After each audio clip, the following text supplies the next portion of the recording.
Well, hello everybody. Good morning, or good afternoon, or good evening.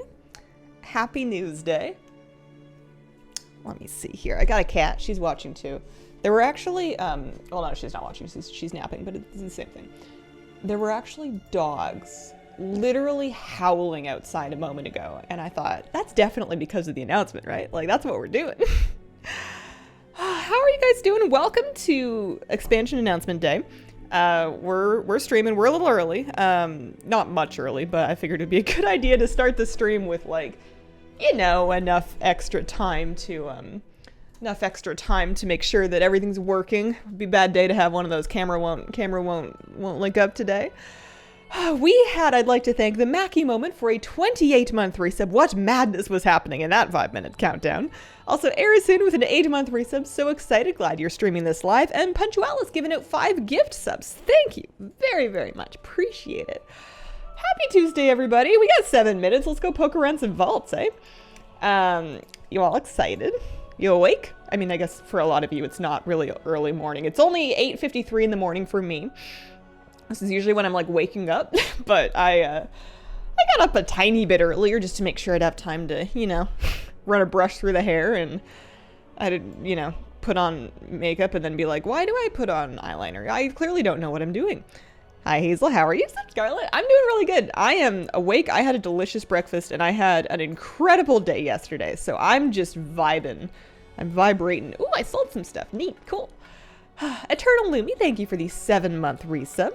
Almost 5 in the UK. Woke up before the alarms today. I actually did too. I'd set myself a 7:30 alarm and I woke up at about 5 minutes after 7, and I was just like, I mean, I did that thing where you stay in bed for an extra like 20 minutes just thinking about your life, because I feel as though as soon as I get out of bed, I no longer think. So like when I wake up before I get up, I like to do any important thinking that I have to do then, just because you never know when you're going to get another chance. Bofork, thank you for the 2-month resub. Woohoo!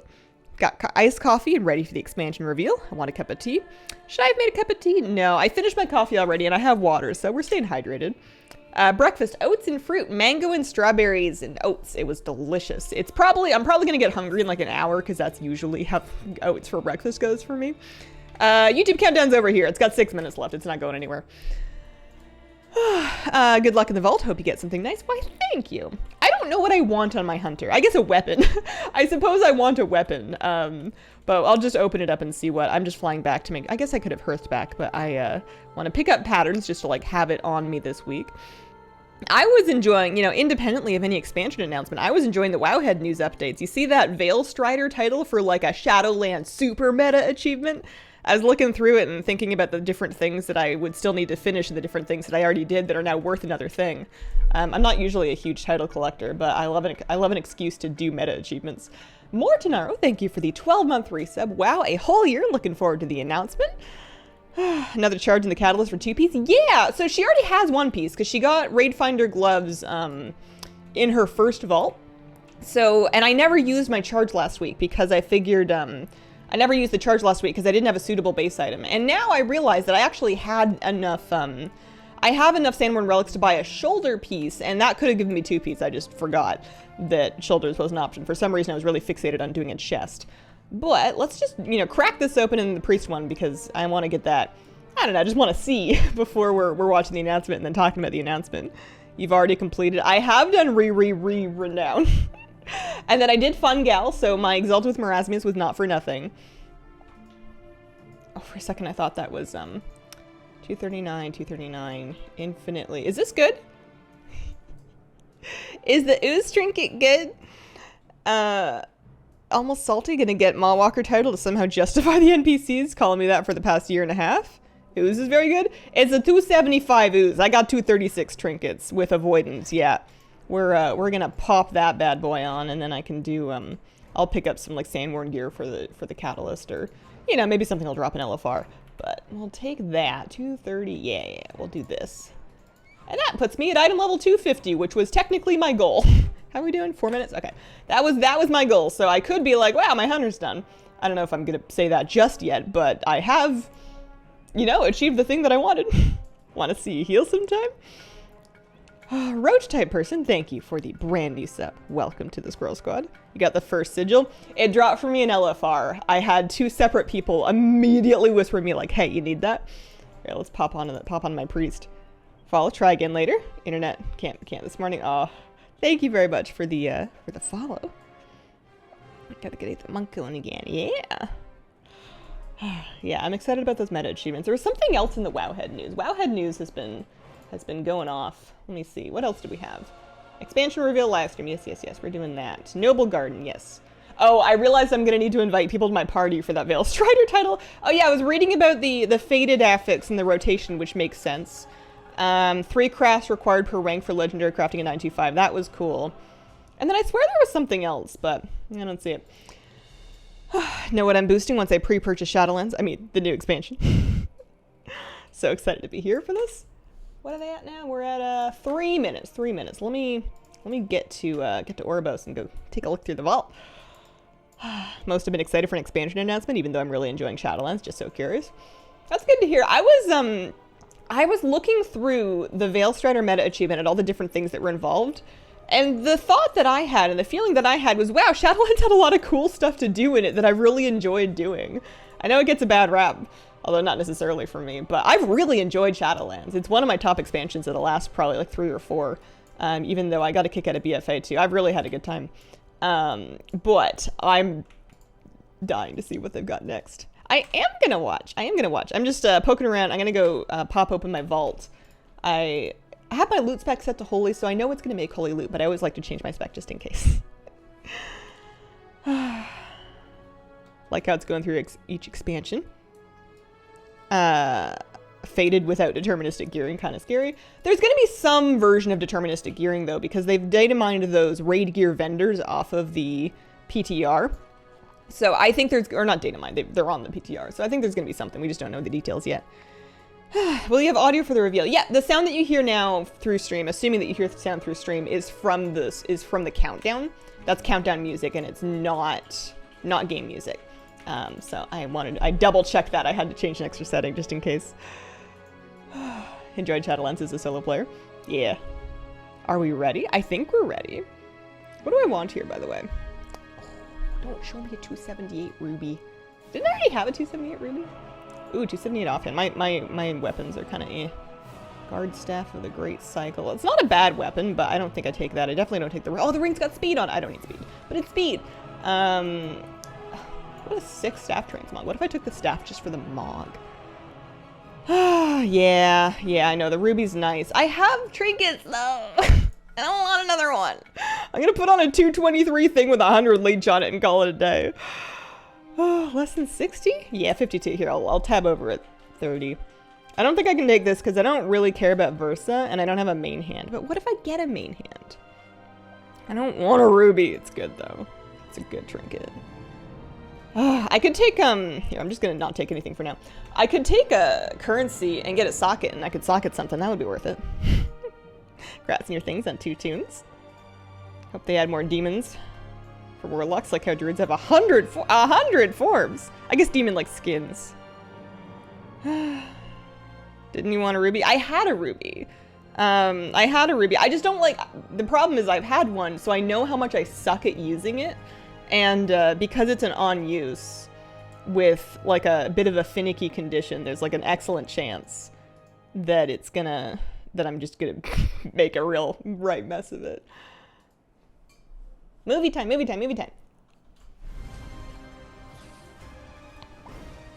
you guys hear good? Should I turn it up? Where's my other earbud? I want both ears for this.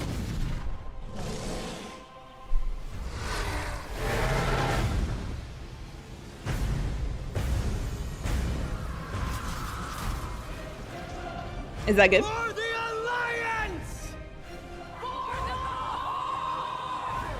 Yes, go.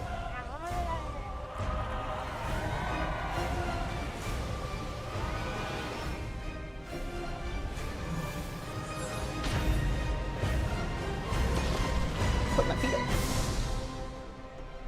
For Azure!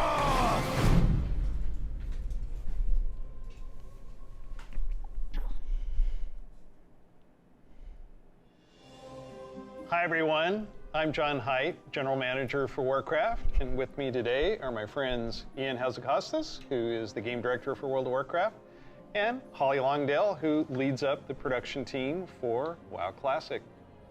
I really appreciate you tuning in. I know we're really excited to be able to give you updates on what's happening in World of Warcraft. But first, I want to thank our community for all the feedback you've given us this year, and especially our Community Council. You've helped shape and influence the updates that we've done recently and what you're going to see in the upcoming year. I mean, really, for Shadowlands in particular, the story of the last 9 months or so of this expansion is all about the community, and it's shaped by what we've been hearing from them, and us realizing as a team that we just collectively needed to do a better job of making sure the community felt heard. And so that led us to the changes we made in 9.15, but also really re-examining some of the assumptions and foundations of World of Warcraft about things like character investment and mains versus alts, or how catch-up should work, or the appropriate role of friction in our systems. And I think 9.15 represented a step in the direction of letting players have more freedom to play World of Warcraft the way they want to play it. And we really built our Eternity's End content update from the ground up around those principles. What are some of the things that the community said that influenced your decisions for Eternity's End? Things like the method and pacing of acquisition of the Covenant Legendary item, tons of tuning, and I think every step of the way, we were listening to make sure that we were carrying forward those lessons learned in the course of 9.15 into Eternity's End and beyond.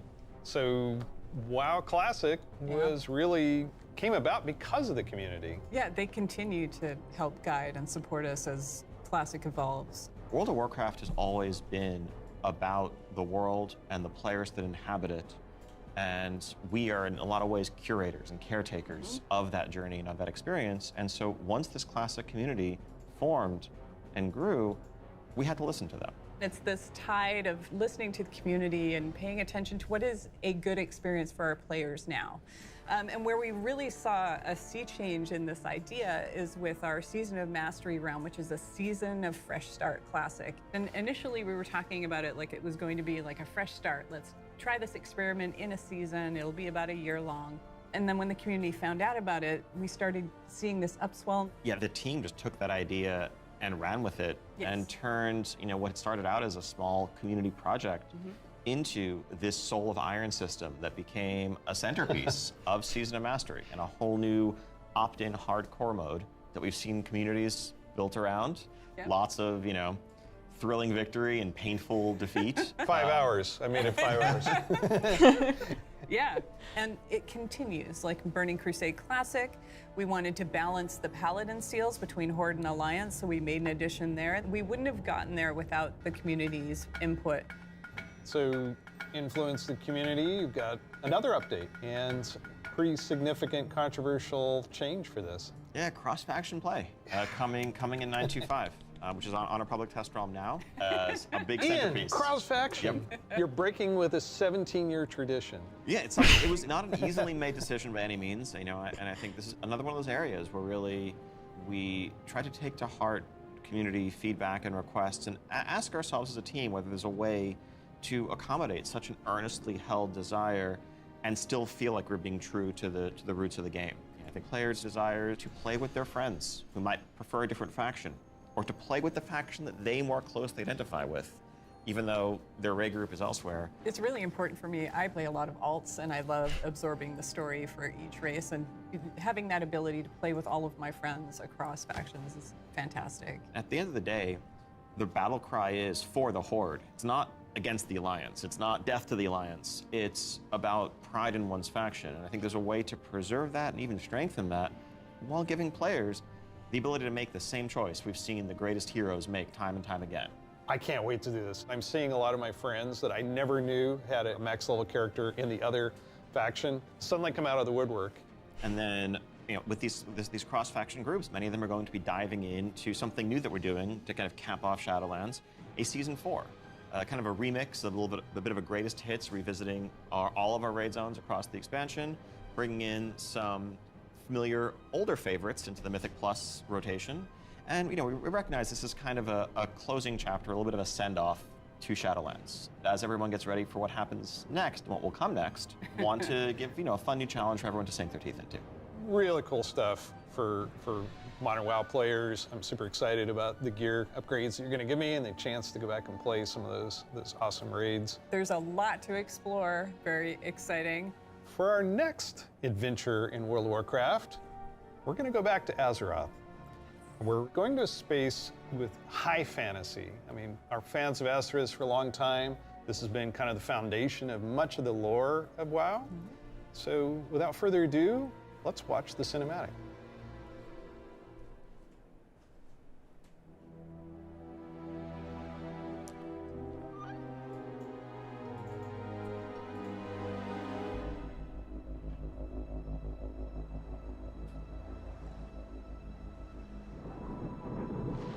The world has been sundered. It cries out in pain. We must go to its aid. We entrust our ancestral home to you, the Watchers.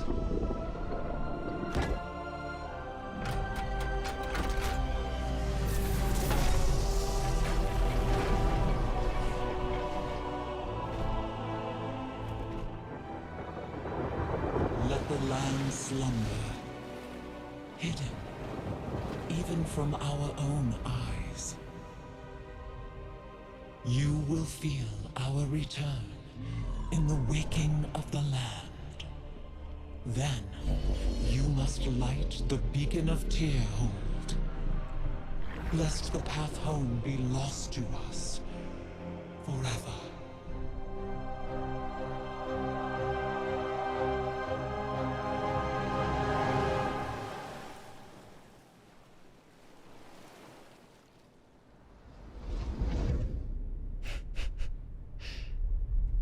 Oh no, his nose.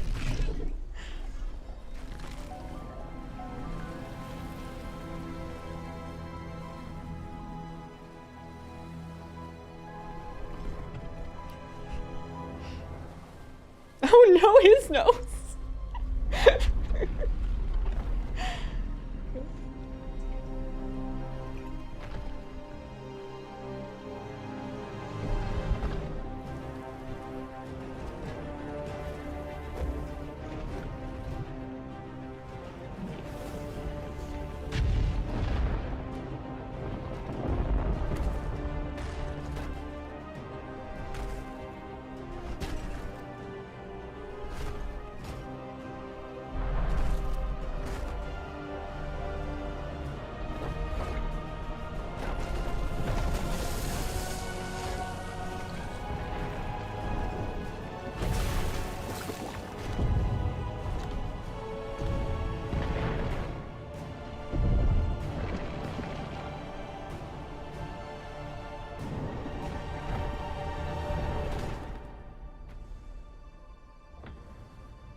Scary when you're brittle.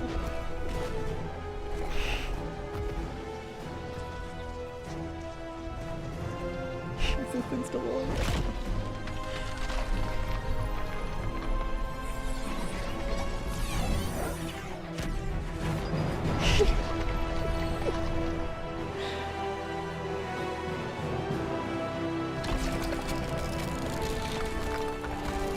I really want him to just like whack the side of it.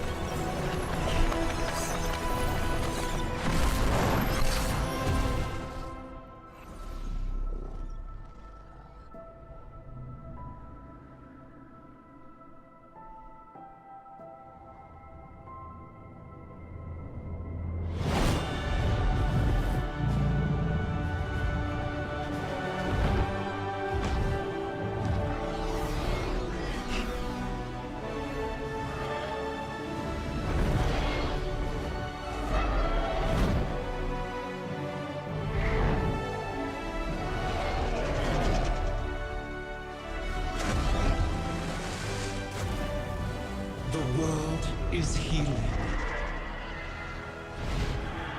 But her fate is yet uncertain.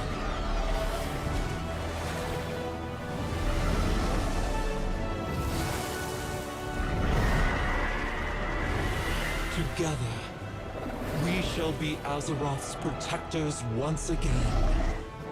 Here, the new age of dragons shall begin.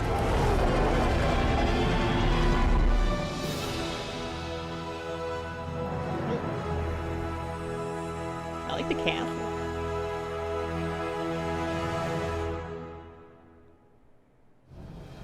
Dragons! Dragons. This is so cool. No one saw it coming. No one saw it coming. Carefully kept secret. But seriously, I mean, what did we just see there? The awakening of the Dragon Isles, the return of dragons, the dawn of a new age.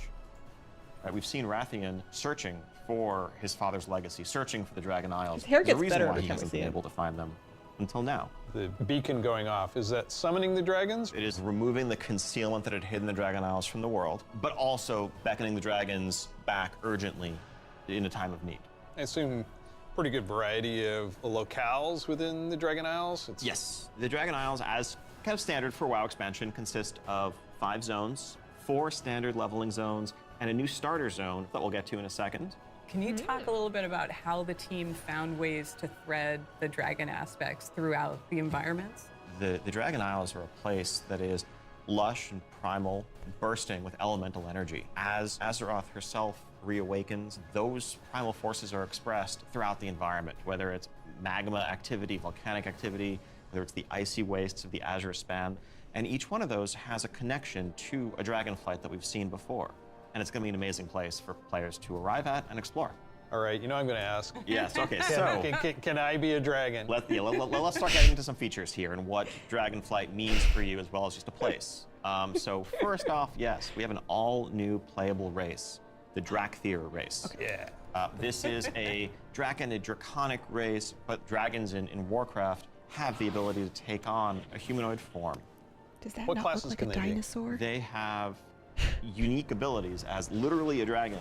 That doesn't quite fit any of our existing classes. And so what we're doing is this is not just a new race, but it's also a new class. You know, adding a new race to World of Warcraft and not just an allied race is something that we don't do lightly, but telling this expansion, this story, so focused around dragons, felt like the perfect time for it. So if you are a Drakthir, you will be the Evoker class. Drakthir can only be Evokers, Evokers can only be Drakthir. And the reason why only a Drakthir could be an Evoker is that an Evoker is really combining the ability to call upon the magic of the different aspects with the unique physical gifts that a Drakthir has, the ability to actually take flight and do an Onyxia-style strafing deep breath over the battlefield, land on the other side, knock everyone back with a wing buffet, and then unleash your magical abilities. Yes, please. The Evoker has 2 specializations. They're a hybrid of either range DPS or healer, and they wear mail armor. We figured, you know, with the new hero classes, classes we've added over the years, we have enough melee, we don't need more of those, and also probably don't need any more leather wearers. The raid leaders are going to love you for that. Exactly. This is definitely a hero class, and so that means that, you know, like the Death Knights before them or Demon Hunters, they will be starting level 58, and then they're going to have a new starter zone. So they're going to have a slightly different journey into the Dragon Isles as opposed to the rest of us that are sailing there from other parts of Azeroth. Can you talk a little bit about the customizations? Like what is going to be able to identify my Drakthir character? Basically anything and everything. You know, skin color, hair color, jewelry, tattoos, other adornments. You can make this Now we're character the expression of your identity in Azeroth. New zone, new class, Yep. new race. Well, tell us about some of the system updates or features. Of course, the new expansion brings with it, you know, new systems, new features. I think in recent expansions, one of the things we've tended to do is really have these deep features that were closely tied to a specific expansion that would then get left behind as we moved on. And we've heard loud and clear from players that, you know, it's kind of a bummer to start off every new expansion by leaving a large part of your character behind, by leaving a large part of your progression behind. So this time around, what we're doing is really pouring all of our energy ducks on the board. into permanent revamps, love overhauls, them. and improvements to World of Warcraft's core systems. Things like our progression systems, in this case, our talent system is something that we want to completely revamp. We want to take a look at our UI. We want to take a look at professions. So with the talent revamp and the arrival of Classic, did you learn anything about how our talents work? I think seeing a new generation of players play with those talents and work through those talent trees really underscored some of the things that, frankly, we lost when we shifted to the Mists of Pandaria style talents and beyond. A big piece of that was some of just the granularity, the feeling of getting a level and spending a point to customize your character to make yourself a bit better in some specific way. But also, that sense of hybridity that you could have. That's something that we've largely lost. And so the new talent system avoids directly pitting player power throughput choices directly against those sort of utility hybrid choices, because we know that there's always a right outcome there. And we also understand that there's a lot of strength in the flexibility of the modern talent system to let players customize their talents for a particular encounter or for dungeons versus PvP, and we don't want to lose any of that. So John, UI? Oh my God.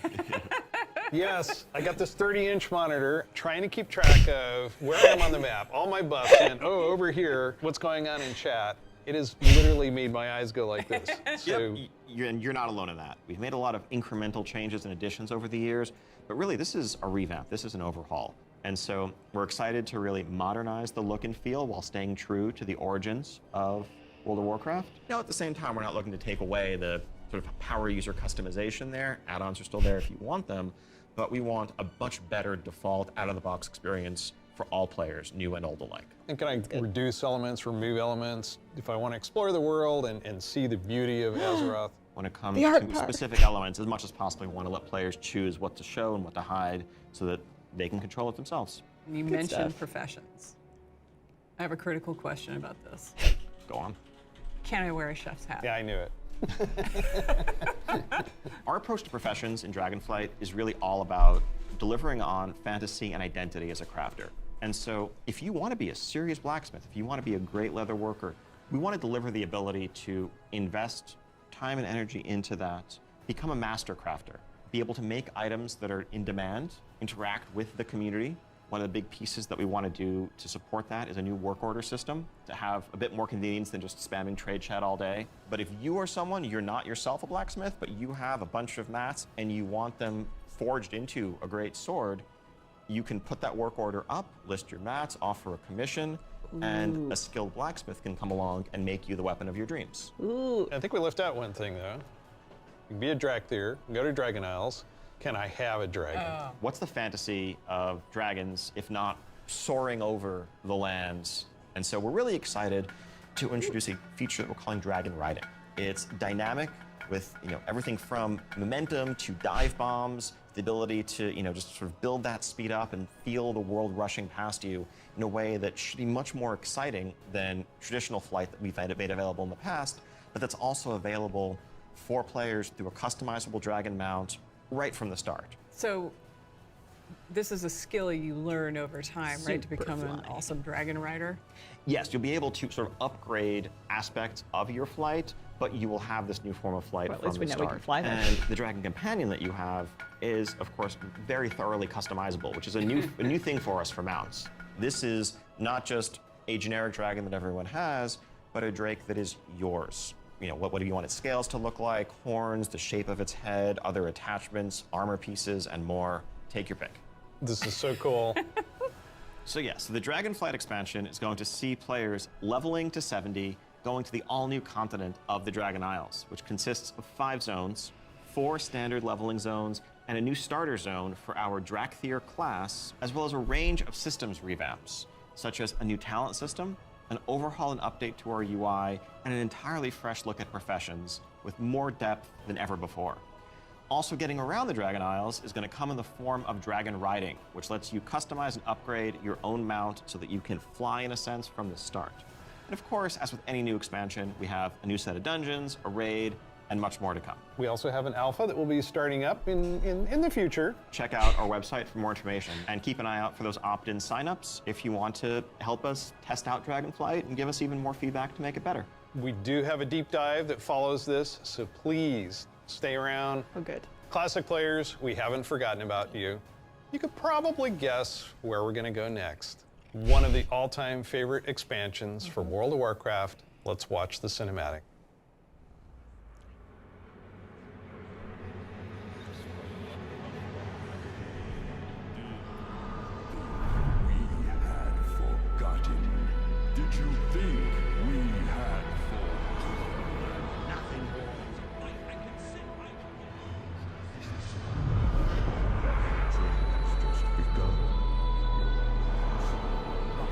king yet.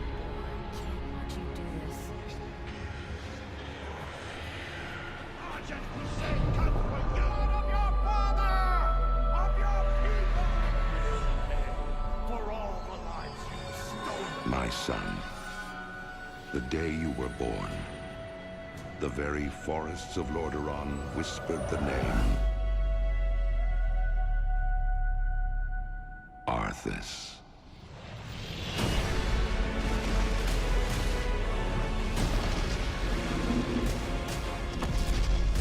When my days have come to an end, you shall be king.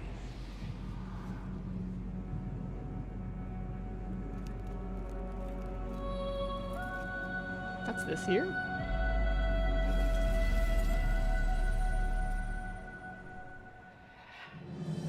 It's just incredible, isn't it? Every time I see the cinematic, I get chills. No pun intended, I get chills. As you saw, Wrath of the Lich King Classic is coming this year. It brings back so many memories. When you see that cinematic, what do you remember from Wrath of the Lich King? Anytime you want to talk about undead frozen dragons, how can you not go back to Sindragosa as the source? That was the first expansion I played with my youngest son. So I can remember on that platform, black goo and chunks of ice falling off and having to repeat that battle with the Lich King. But when we finally downed him, it was such an incredible moment. He jumped up out of his room and I jumped up out of my office. We're like, yeah, did it. So it's a very lasting tale for me.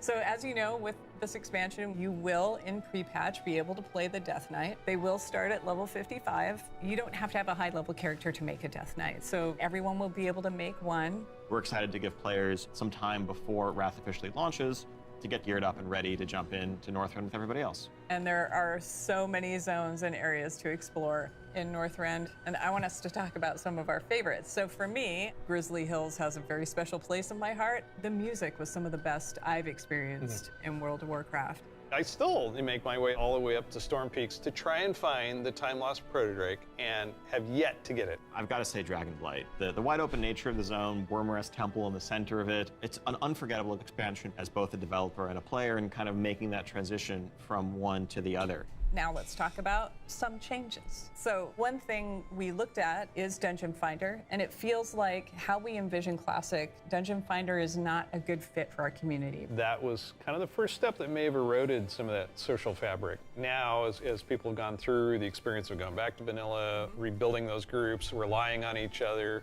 not wanting necessarily a random participant just to show up and then leave. Yep. Yeah, that makes total sense. But today, you can do that in Shadowlands. You'll be able to do that in Dragonflight. It's a self-selected group of people who specifically want that different experience. Yes. Let's make sure that's what we continue to give them. That leads right into arena teams in Burning Crusade Classic.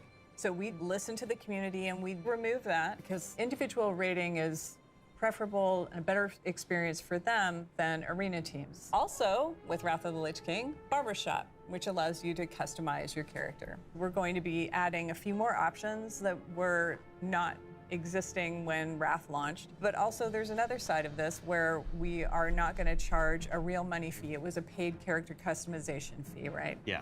It seems the right thing to do that just be available in-game for gold and we add more options to it, right? It's sort of like spell batching in a sense. There's a lot of technical advancements, and it's not about the philosophy of what makes Classic classic and what brings people together. It's just what's the better experience, and let's not artificially restrict something that we can provide a better version of just for the sake of nostalgia. And we're happy to say this is one of those cases. So, Wrath, the level cap's being increased to level 80, so we'll be introducing a level 70 boost so that players who want to get in with their friends or just explore Northrend right away will be able to do that. You can't apply it to a Death Knight, but you will be able to use it otherwise.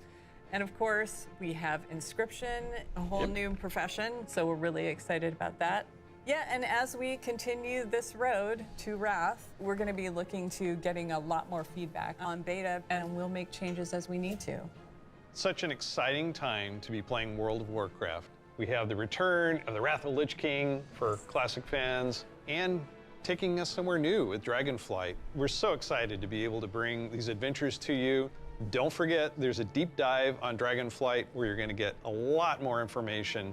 Thank you so much for spending this time with us, and we'll see you in Azeroth. And we'll see you in Northrend. And in the Dragon Isles. Are they starting like now? Oh, they're starting now.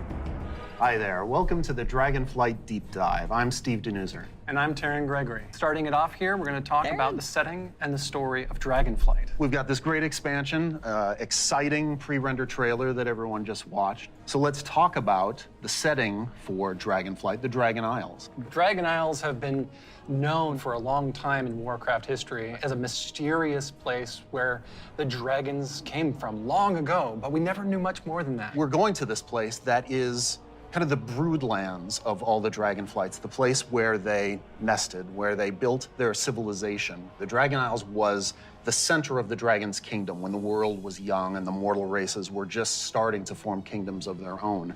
But when the Legion invaded for that War of the Ancients, that sundering that resulted from the explosion of the Well of Eternity, broke the world. Literal sundering of the continents of Azeroth. And because of the breaking of the world, that magic kind of drained away and the land went dormant. So they had to leave the Dragon Isles behind. And as we saw in the pre-render, they left behind some Titan Watchers to look over the land. And when someday they hoped that elemental energy would resurge once again and draw the dragons home, reestablish their kingdom. And that's when the message goes out to the flights and they feel it in their bones. Now it's the time for the sky to light up with the colors of the aspects once again, and for Alex Straza and the others to come home. But the land has changed a lot in all these thousands of years they've been away, and some very old threats have awakened as well.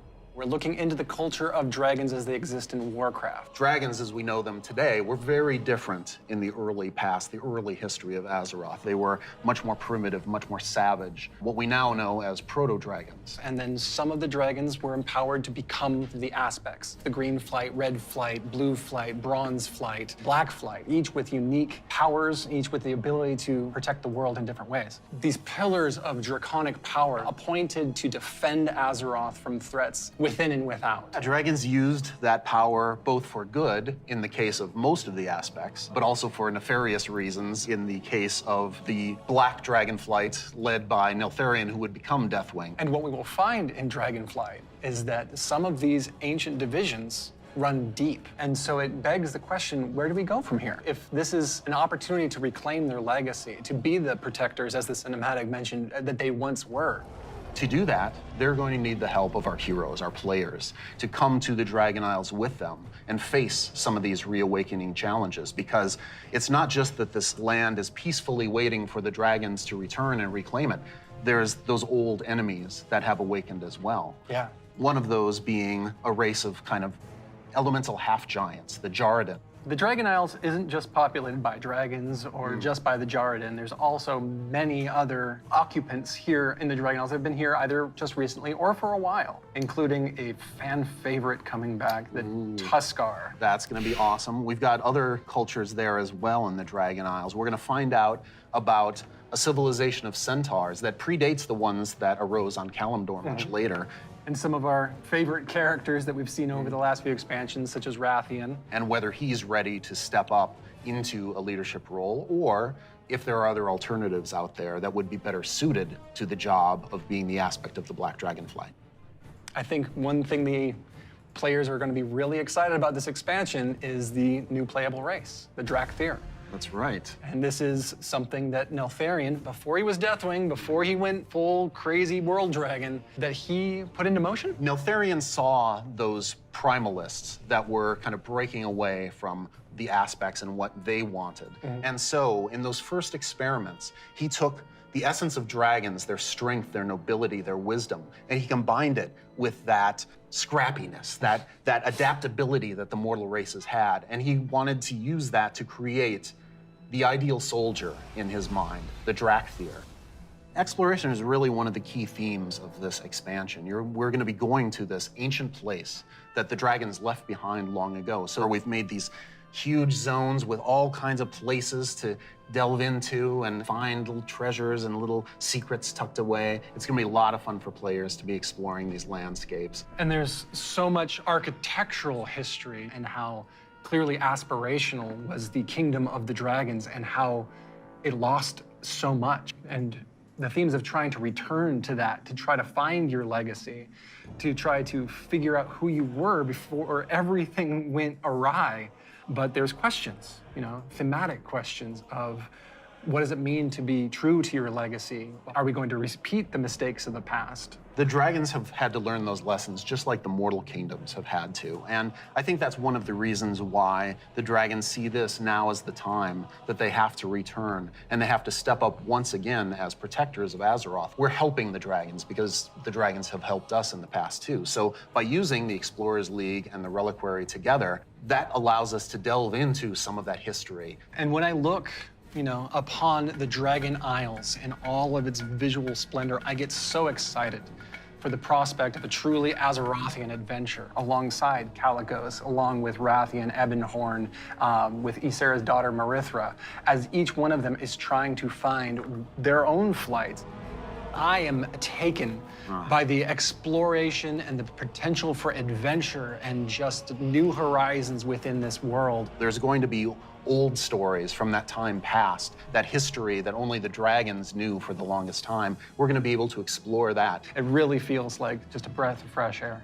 So now we're going to turn things over to some of our colleagues who will take you on that deep dive into the locations and the features of Dragonflight. Hello, I'm Stephanie. I'm Josh. I'm Jackie. And I'm Gary. And we're part of the teams that are building the first two zones that you'll encounter in the Dragon Isles, the Waking Shore and the Onaran Plains. The very first zone in Dragonflight you're going to come to is the Waking Shores. It's wild, untamed land. It's waking up around you too, and the elements are just going crazy.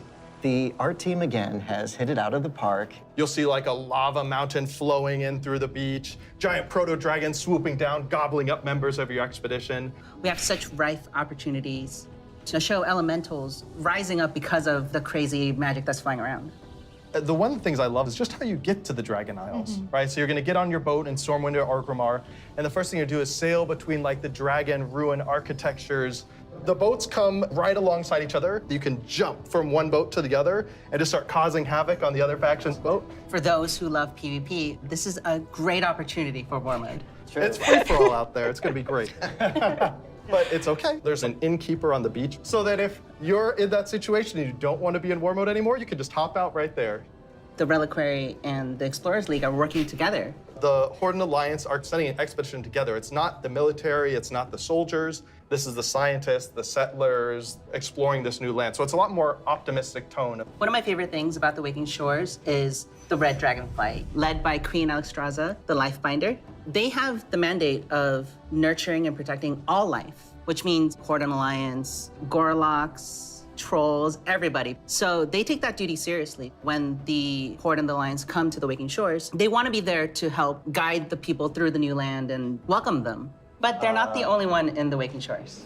We have the ancestral home of the Black Dragonflight there too, which has fallen on tough times since Deathwing's descent. And so Rathian's coming over to the Isles with us, and he's gonna try and come to terms with the state of the Dragonflight, which is a few loyal Draconids and Dragon Spawn trying to hold their ground. What can the future of the Dragonflight be if it's just Rathian?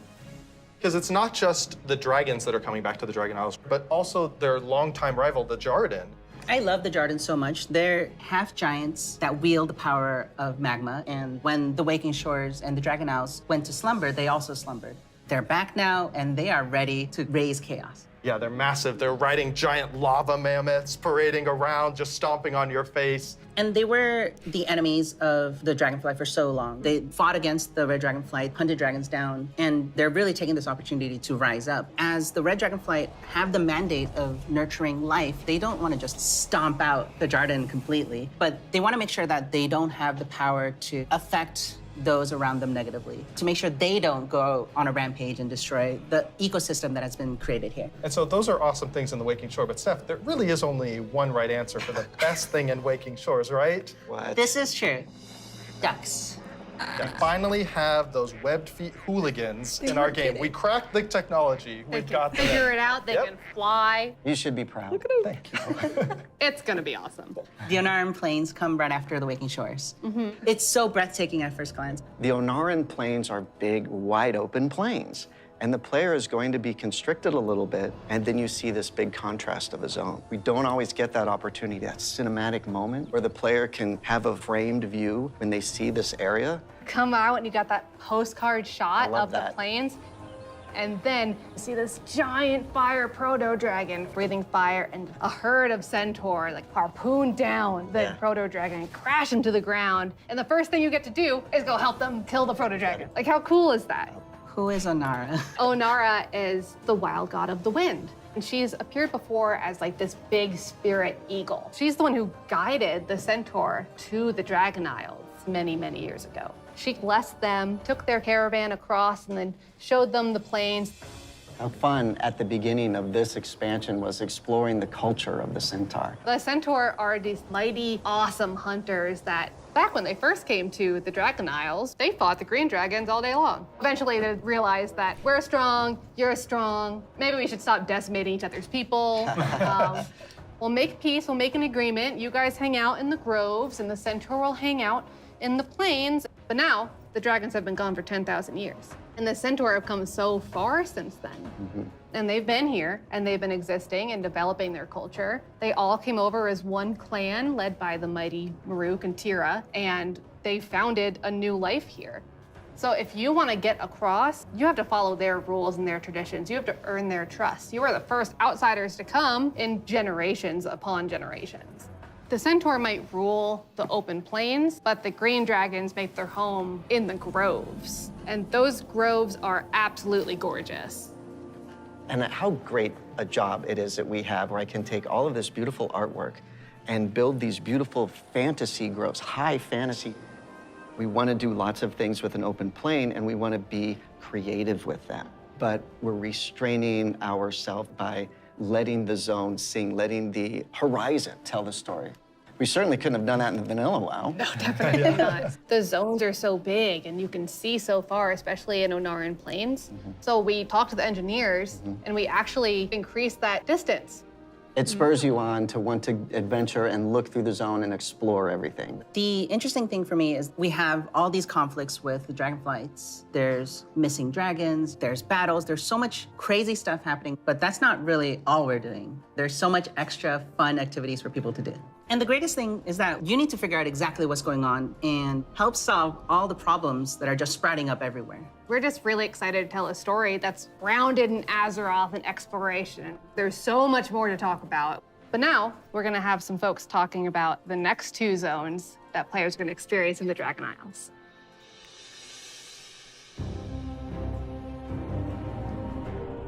Jackie's hair looks really good. Hello, everyone. My name is Kate. I'm Christy. I'm Kate. I'm Sean. We're going to talk today about Valdrassus and the Azure Span. So Azure Span is going to be the third zone that players adventure through, and it's one of our biggest zones that we've done in the Dragonflight, maybe even to date. We knew it was going to be like the largest visual elevation change, and it really started with this great concept art. When we first were taking a look at the design, we kept coming back to one of our favorite Wrath zones, which was Grizzly Hills. And we really wanted to take that, but wowify it more. And I don't know if you've ever been up to the Bay Area, but in the morning, that coastal fog comes in and dips down into the redwoods and that sun shines through. That's really what we wanted to encapsulate with this forest. And not only we have redwoods, we've got all different types of trees. Eventually, it'll break open into this wide open tundra that's just golden and red, and you'll reach up to another level of elevation where you get to see the snow. The majority of the zone is covered in snow and ice. We have giant frozen waterfalls, ice rivers as far as the eye can see. And Sean, I know in the forest, we can expect our first creatures. We have a small group that lives there called the Gnolls. These gnolls are all throughout the forest in Azure Span. They've made this their home. Some gnolls with strange magic that we're going to find out what exactly that's about. Snow gnolls, or as I call them, the snolls, up in the winter area. And then some regular gnolls that are just going to be around the forest area. So then we go into the big open tundra where we meet our second group, the Tuskar. It's going to be really neat to explore their culture a lot more. And those kids are adorable. I absolutely love the Tuskar. Honestly, all my downtime's probably just me hanging out with the Tuskar. So it's been a little while since we've seen them. We remember the Tuskar from Wrath of the Lich King. They're also getting a nice, cool up-res for their models, along with expanding their culture. So there are going to be male Tuskar, female Tuskar, Tuskar kids. So we're going to fight alongside them, which includes help from certain group of dragons, the blue dragons. We're going to follow the story of Kalagos, our blue dragon buddy from the Kirin Tor, and he's going to be adventuring into Syndragos' archives. It's a giant zone. There's a lot of surprises. When we're done there, we head over to Aldraz's. Aldraz's. It's really incredible because you will be going through some of the previous zones and seeing a lot of ruins for the dragon buildings. But when you get to Thaldrazis, everything is perfectly intact. It's beautiful. It's pristine. It is the seat of power for all 5 dragonflights and home of the dragons. It feels that way with the huge vertical mountains. We've got these great cave systems where you may end up finding little dragon hordes. My favorite dragonflight right now is the Bronze. They've got a really cool area in Thaldrazis, and their magic is time. There's so many cool story hooks that we could dig into there. There's so many cool gameplay options. And we have a little bit of an adventure for players. It's gonna be a lot of fun. I can't wait. We really wanted it to feel like their old stomping grounds. One of the really cool features is going to be the main city and player hub for this expansion, Valdraken. It is a culmination of all of the dragon's efforts to put together what a city would look like. So we ended up having a bunch of really fun small vignettes where you see that the blue dragonflight is hosting a public library, and the red and green dragonflights both have their own separate gardens. We'll also have some convenience services for players, including an auction house in the city, which will be really nice if you're looking for more exotic wares. The thing that really sold me on Thaldrazis was the initial concept art we got of Tierhold. Oh, yeah. Wow. And this is a 10,000-year-old Titan technological marvel. Tierhold has these awesome aqueducts that actually come out from the structure all the way to the city across the valley. And in the cinematic, there's just this amazing shot where you see Alexstrasza swoop under one of them, and there's splashes of water cresting across her wings. So when players are flying around themselves, they get to have their Alexstrasza moment. What an incredible place, and filled with so much history. Tierhold was built by Tyr. He was a Titan Keeper back in the day who helped the Aspects fight Galakrond. And when they settled on the Dragon Isles, he built this facility. And even though Tyr's gone, the dragons have held him in reverence. But that was 10,000 years ago, and they've let the Titans maintain the place. An incredible amount of history has happened since then. Flights have been nearly wiped out. There have been invasions, betrayals. Aspects have died. And these are the kind of things that leave marks on a society. So now they're all back here, and they're all here together. As we were designing the zone and the city itself, we're trying to figure out, how do we tell those stories at the same time as making sure that this is a really convenient place for players to go and, go shopping, as they tend to do. So much adventuring happening on the Dragon Isles. It's so cool. As a player, you probably don't have your own dragon wings. You are going to learn the art of dragon riding. It's so vertical, and I'm just excited to dive off the tops of towers and swoop under things. It's actually one of the things that we're about to learn about next.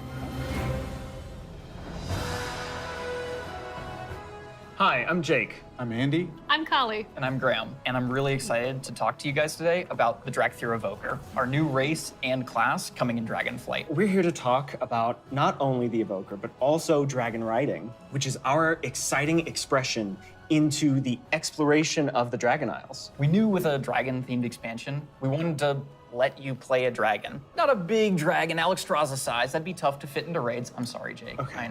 I know. Fine. But a draconic humanoid. So the Dracthyr, created by Neltharion. And like our other hero classes, you get to choose if you want to start on the Horde or Alliance side on character creation. So let's talk a little bit about the Evoker, the class they can be. What's unique about it is because the Dracthyr are created by an aspect, they have the ability to wield the magic of all 5 dragonflights. So Evokers can take advantage of red magic and blue magic and bronze magic. And to show that, we created a visual, what we call a prismatic effect. This prismatic effect is basically the coalescence of all their energy as they channel it into whatever spell that they're going to cast. You have a red magic spell called Pyre. So when you shoot it out of your mouth, it twirls in the air with all 5 of the Dragonflight's magic as it turns into the red spell before landing on your enemies and exploding and hopefully burning them. I'll take that one. Getting that vibe across that they use all 5 was really important to us, but we did want to make sure that each specialization focused on 2, because casting 5 different colors gets a bit messy. So their damage dealer specialization, their first of 2, Devastation, mostly focuses on red and blue magic. Red being very fast and explosive, burning everything with Pyre. whereas blue is more focused and overwhelming. You can shoot a beam of energy out of your mouth to disintegrate one single enemy in front of you. There's a healer spec called Preservation. The healer spec is going to focus mostly on your green and your bronze magics. So your green is going to be evocative of the Emerald Dream, your growth and your nurturing spells. And then you have your bronze magic, which is going to be more timey-wimey. So you get to heal a wound faster. So in addition to the visuals and the animation, which all make you feel very powerful, we really wanted the player to have a physical connection to the cast. We have a new type of spell called Empower, where when you actually hold down the button on your keyboard, it charges up the spell. The longer you charge it up, it might do more damage or hit more targets depending on the spell, but it gives you this really physical connection and control that's new for World of Warcraft and I think is feeling really, really good. We have some great animations. Thank you, Andy, your team. Love it, Andy. You feel physical when you're casting your spells. You can actually fly around the battlefield and cast while you're flying. Raining fire and death from above. It's great. In addition to the gameplay, though, another part of feeling draconic is looking like a dragon. Well, we talk about dragons breathing fire, but you know what's actually fire? What's actually These fire? customizations. Oh my goodness. But no, they're really, really They're cool. awesome. Because you have both your draconic form and your humanoid form. And the customization options for both of them are amazing. They're very good. What about color? Just tell me you tell can us about the change colors. color. You can do a lot of matching. So your visage form can have scales that are the same color as your Drakthir form. But my favorite, super favorite part of customization for the visage form, hair. Yeah. Because I can actually do this in game. Yeah. The tech is here. We finally did it. As players make their way through each of the areas of the Dragon Isles, they'll partner up with the Dragonflights to move through the air as they've never done before. You'll notice I did not say flying, because flight has a very specific meaning for World of Warcraft. Yeah, it does. And we're talking about something new called dragon riding. And as the players are honing their dragon riding skills, they're going to get to see all new animations that go along with the different look and feel of the drakes. We're aiming to shake up movement with this new system, providing players with a deeper immersion with forces like momentum and gravity. We knew that for Dragonflight, we were going to have the opportunity to show players a whole new set of Dragon Isle drakes, completely unique from all the other things they've seen in World of Warcraft. And so we wanted to come up with a movement system that would add that sense of physics, weight, and gravity, like you were mentioning. We knew it was going to take a huge team effort, not just animation, but it was going to take effects. It was going to take the engineering team, who we rely on heavily, and that combined with some new animations really helps to lend that feeling of physics as you move through the air in ways that you haven't before. And the icing on the cake is going to be some really cool effects that we've added on top of all of that. So for example, when you start hitting maximum velocity, you're going to see contrails coming off the edges of the wings. And then as you do your rolls and spirals, you build up more and more speed. There's going to be some screen effects on the display to indicate that you're reaching maximum velocity, which really adds to the overall kind of immersion and sense of reality. As players make their way through the Dragon Isles, they'll discover new cosmetic options to fine-tune their Dragon Isle Drake's appearances. Things like snoots, horns, tails, elusive Dragon Isle Drake armor, and more. Can I have spikes? Definitely. Okay. We want to provide players with all new skills to play with, as those who can use their momentum well can reach higher and higher heights, and bring on new, more difficult challenges. We just have so many new gorgeous options to choose from, and I'm just so excited for all of them. I'm excited for the whole thing. I mean, it's been a lot of fun to work on, but I can't wait to actually get in the game, play it with you guys. I can't wait. I can't wait to fly around Dragon Isles. It's Yeah. gonna be great. Next up, you're going to hear about the talent revamp and the UI changes coming in Dragonflight.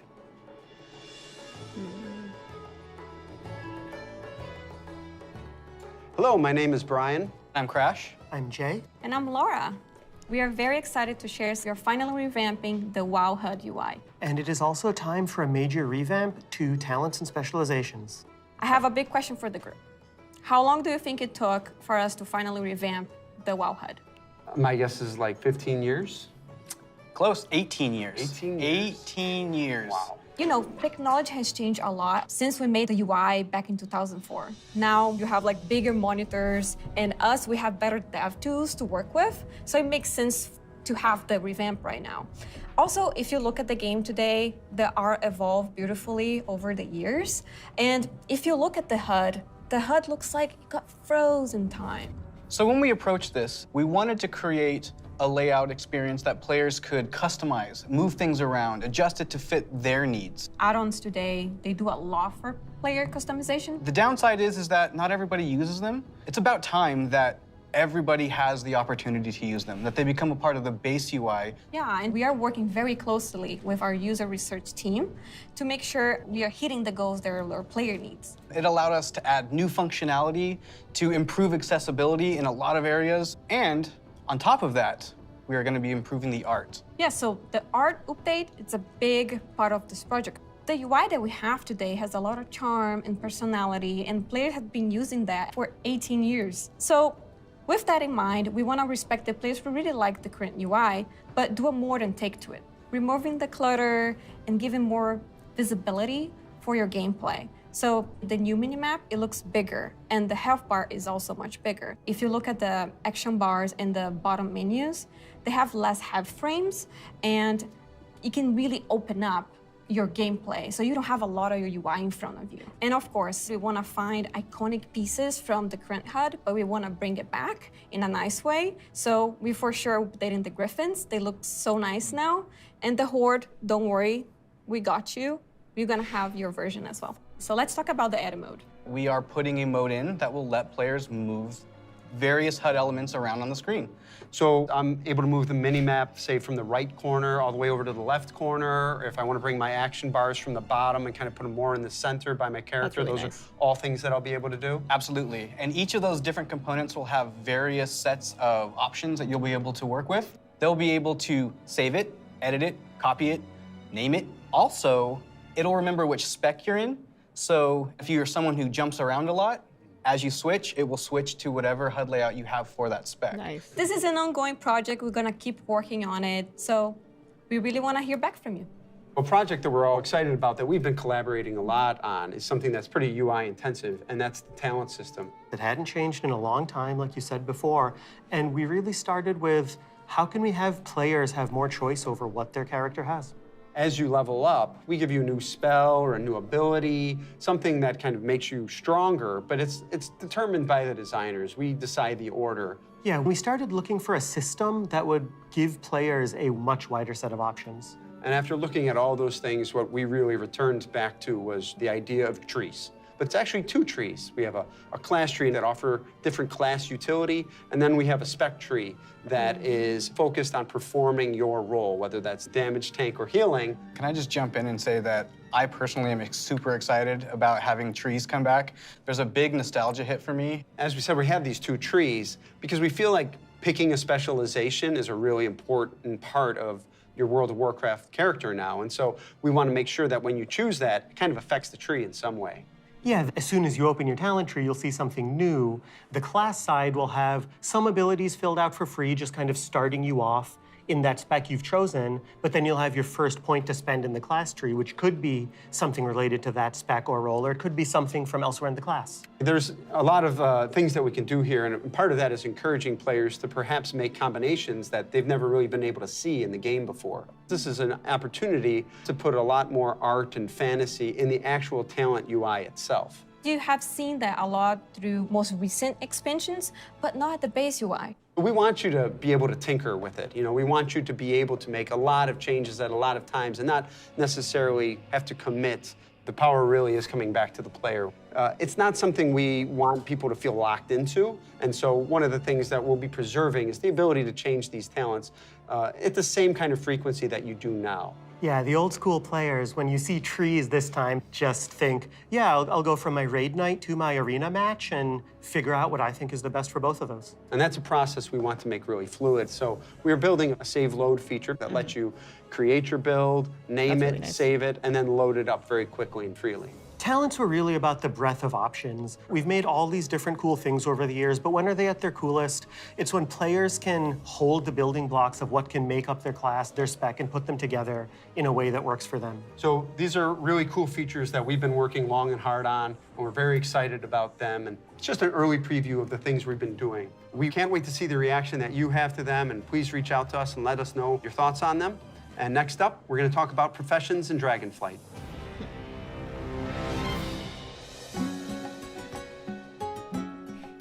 Hi, I'm Joanna. And I'm Eric, and we're going to talk about our plans for professions in Dragonflight.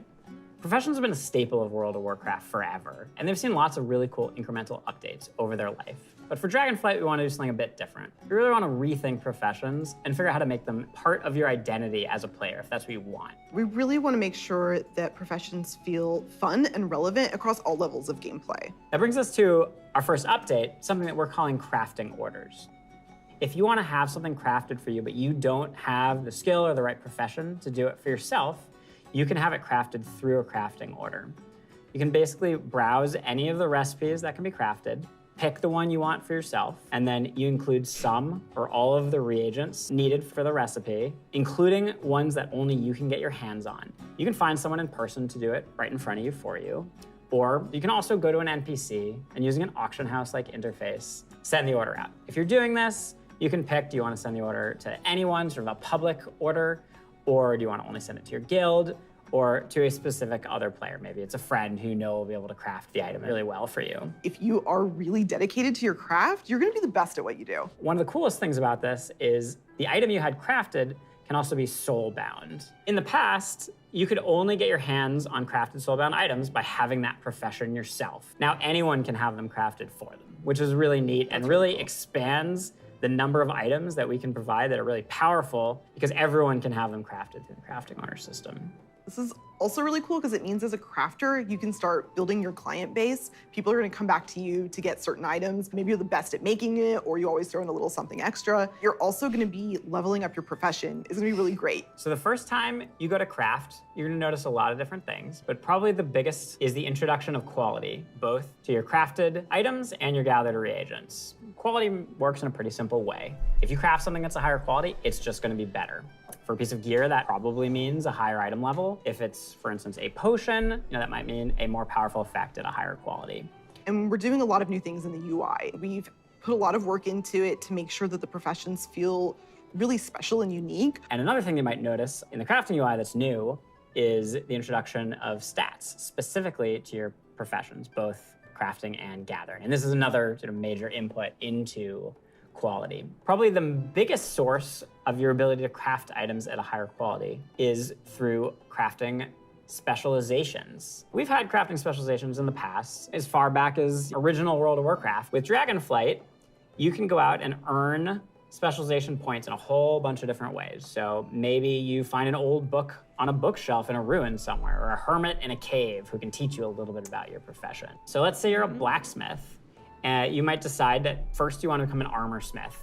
And the more points you spend in armor smithing, the better you're going to get at crafting all armor. This also means that if you specialize one way, other people in your guild may specialize in a completely different path. So this means that your guild could have several top blacksmiths and everybody is providing something unique and valuable to the team, which is really cool. Now that reminds me of another update.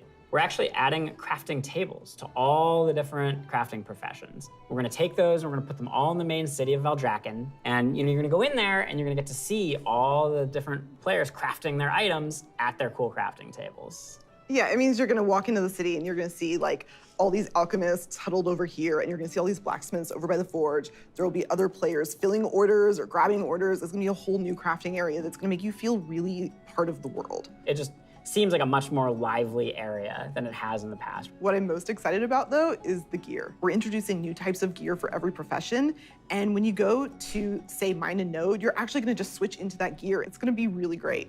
You're not gonna have to carry that stuff around in your backpack anymore. There's actually gonna be dedicated slots for each of your pieces of gear. But I'm a numbers guy, I love progressing. All pieces of profession gear will have those special stats that we mentioned before on them.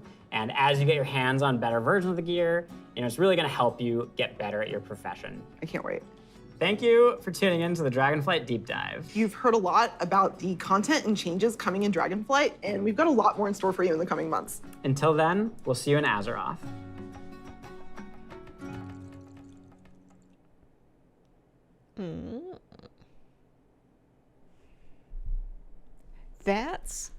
Is it over? It looks over. Oh, yeah. Goodbye. Okay. That was really cool. I did not expect the The profession stuff is wild. I am really curious as to how that works out in the context of WoW, because, like, imagine, you know, like right now you get a potion, you expect it to do X amount, and I can imagine how much competition there might be for, like, the best potions if they're extra difficult to make. No taco systems. I mean, they talked about the flight system and they talked about the profession systems. They talked about the new talent update. I think it's possible, based on what Ian said during that initial panel, that there's not as many, or maybe less focus on like the expansion specific power systems, and that they're more trying to build stuff that's gonna last. I disagree that they've ignored professions. I think that Shadowlands had a lot of stuff for professions. They've been really, really useful. Happy they put red and blue for the DPS spec and green and bronze for the healing. I kind of thought that it would be swapped. I kind of figured red and green would be healing, and maybe that was just too Christmas, and then green and bronze might be damage. I get how bronze could work with healing because of the time stuff, but I thought red was like a very quintessentially like healing based thing, but I'm fine with it. No player housing. I am very curious as to if there were ever any hints from Blizzard on the housing thing, or if that was just a community rumor that caught steam, because I know we've all wanted it for a long time and a lot of people have been talking about it, but I don't think we ever saw any hints from the team. I do want to catch up on the subs that we missed. Let me scroll back in for a little bit, just make sure that we got everything. We had Roach type person with a brand new sub, Wake the Jake Slacker X Magaria with 25 months. That was about an hour ago. During the presentation, Logame 13 had a brand new one. Kita 16 had a brand new one. Lithuania with a 12 months, all in. Valhallelujah with a brand new sub. Laus 1000 with 5 months, and Arathena with 5 months. What about fishing? I'm sure there's going to be fishing. Dragon Isles look gorgeous, but that's true.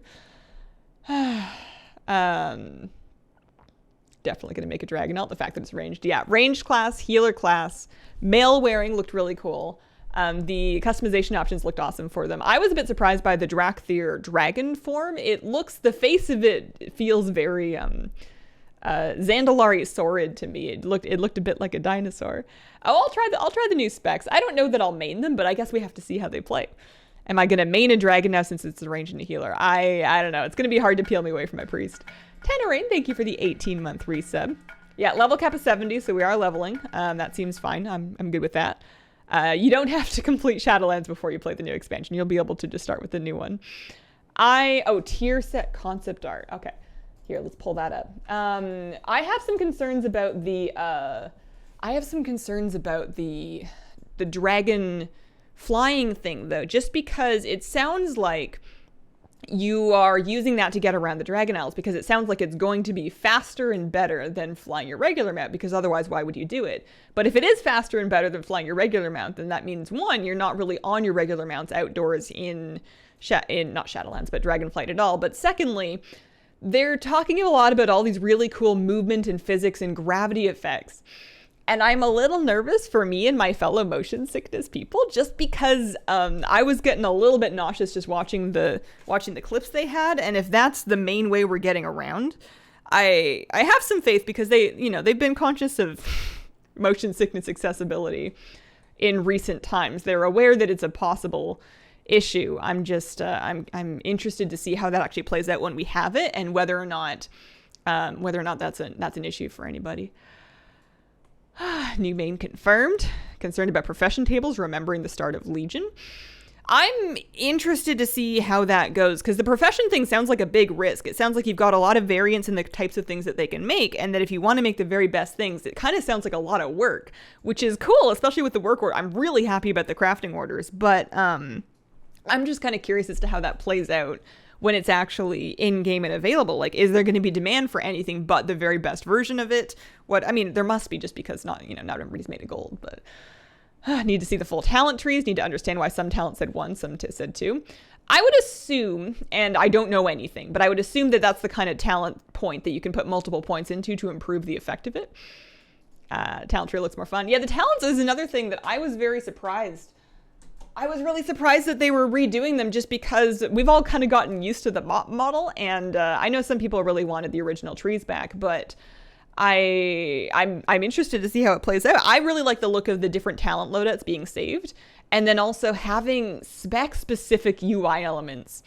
I really hope that not only can you have them activate on spec, but if you could set other like ways to swap profiles of your UI saving, that could be really cool, especially for, you know, I've been annoyed by the process of trying to like switch between PvEing and PvPing on the same character, or, you know, like damage and healing, because I like to put my UI in different places, so I usually use different characters for it, but that'd be really cool. Okay, concept art of the upcoming Primalist raid tier for all 13 classes in World of Warcraft Dragonflight. Let me see this. Let's play the, okay, this is as good as we're looking. Okay, let's play the guess the class game. I'm not very good at the guess the class game. 1, 2, 3, 4, 5, 6, 7, 8, 9, 10, 11, 12, 13. There they all are. So you've got four different colors. None of them are green. To borrow from Super, those look sick. I know where Super got that from. Does this mean we'll get flying with launch? A very good question that I would imagine we're going to find out at some point today. I would assume so, though. Like, it looks very much like it's meant to be flown through with this system, and they talked about getting you into Dragonflight right away. Open World Talent Tree Mythic Plus easy changes. Yeah, the tier sets. So, yeah, the zones look pretty big. The Shadowland zones were big as well.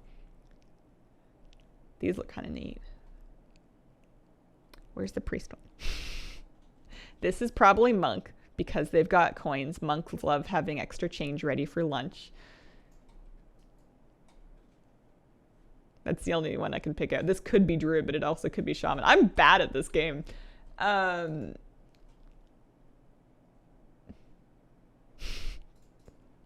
Something could be Priest, but it also could be Warlock. Let's not forget Ducks. The Ducks were super cute.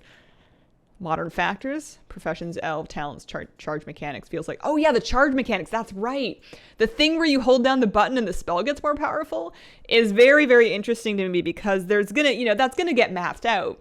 And it's gonna be a question of, is the full charge always the best thing to do, or is there going to be tick break points, and like, are people gonna need like a special cast bar add-on to tell them when the optimal time is to clip their charge cast? Because it's basically just like an inverse channel. Like, you know, if you're a Shadow Priest, you're channeling Mind Flay, there are different optimal times to break your Mind Flay channel to ensure that you're minimizing your downtime if you have to like start moving or something like that. So I'm assuming it's gonna be basically kind of like that, but with different optimal points to break your charge if you had to move or something.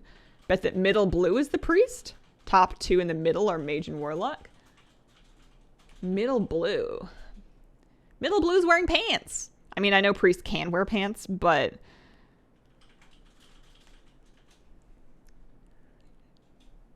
maybe. Now begins to wait for more info. Gonna be dying for a couple of months here. I bet there's gonna be more stuff. Like, if they just gave the concept art for the tier to Wowhead, there's gonna be more stuff coming out today and over the next couple of days. Which is the Paladin? I don't think we know. Bet left black is Rogue. Charge thing might be super relevant for healers. Charge during low damage to get a quick healing burst when the damage goes out. No borrowed power is mentioned at all. I'm interested to see if they do any of it, or if they're really just kind of doing a clean slate expansion, which is something that I had been asking for. I had wanted them to do an expansion that has like the basics and stuff to play with, but where the stuff to play with was a little bit more utility or for fun or cosmetic, and that the core basics of like the power and the content in the dungeons and the raids and stuff was just kind of like, I want new zones in dungeons and raids, but I don't need Azurite weapons. I don't need you know, conduits and stuff. Tier sets, which is prime borrowed power, and that's fine. Yeah, it's like a more classic version of it. If Covenant abilities are talents now, legit won't play. Oh no, but people like Convoke. It's very normal for them to go through different parts of borrowed power at the end of the expansion and figure out which ones went really well and felt really good as part of the class, and then potentially incorporate some of those into either talents or, you know, into talents potentially. So I don't think that's, you know, did you quit when they took Void Torrent off of the Shadow Priest artifact weapon and made it into a talent? Give me the Harvest. They want to move away from borrowed power, probably why they changed the talent trees. Divine Toll certainly going to make it back. Yeah, I think the really popular ones, the greatest hits, are probably going to be kept. They've done that that's not even just from like a, you know, expansion system to talent thing. That's been done, like tier bonuses have been made into talents in the past too. Yeah, so I think that they were very intentional about showing Convoke. That doesn't surprise me. Their people love Convoke. All of the battle pets. Bet left, right is Hunter. Don't like the uniform design. I want them to go in a more Antorus direction. Like the ideas so far. Yeah, I think it looks really cool. I'm very curious, and another piece of info that I'm hoping that we get shortly. If they have like a target season for when they want to release it, because they said that alpha is coming, but they also said that it's coming in the future, which is cheeky. Wild Mole, thank you for the 10-month reset. Step up from Sepulchre though, art's outstanding. You didn't like the Sepulchre art? I think Sepulchre is stunning. Lion Legend, thank you very much for the brand new sub. Convoke, best button in the game. Yeah, in the future. Yeah, John Hyde's pretty funny. He's a cool dude. Don't think this comes out. No, I would be floored if this came out in 2022. Sick of the Celestial stuff. Yeah, I think this looks cool. The different zones look good. The races look good. T&E will be excited about Tuskar and Tuskar babies. Player power is only behind gear if there are any other power systems. Yeah, also kind of interested in that. All the player power is behind getting the sickest crafter to make your gear. There's gonna be one like celebrity, like tailor on your realm, and you know that you've reached your endgame bis set when you've managed to get, Sephiroth XX to craft your gloves. Abomination, thank you for the brand new set. Welcome to the Squirrel Squad. T of T&E will be excited, yeah. Sepulchre tier preview looked great, but then we got kind of boring times. You didn't like Sepulchre? The tier. Tier stays similar to the art. I think the tier sets looked good when I kind of thought they were improved when the sets actually came out. Same leaker that leaked the new classes in the race and the talent tree. Yeah, but didn't they also say there was player housing? I feel like there was a bunch of other stuff in that same leak that did not happen. The celebrity jewel crafter in my realm is very upset about work orders. New caster class. Nothing to do in WoW now? Looking at all my other characters like I don't want to play with you. Yeah. For what it's worth, beta opt-in is open. Ooh, should get on that. Sets don't look too bad. No, I think the sets look good. I think that the sets potentially lack a tiny bit of class fantasy just because I can't tell which class is which with any degree of certainty. There's a couple of them that have some hints, but they do feel more about the zone than they are about the class, but that's fine. I don't think that's a problem. It's just like a preference. New race and pre-patch are on release. I would assume this time, unless they release the new dragon starting area early, they might release the new dragon starting area like in the pre-patch. Because they said that there was a separate starting zone for the Drakthir. So if they come out with that during the pre-patch, then that would give people time to make Drakthir characters, try them out, in Shadowlands content, and then kind of get them ready.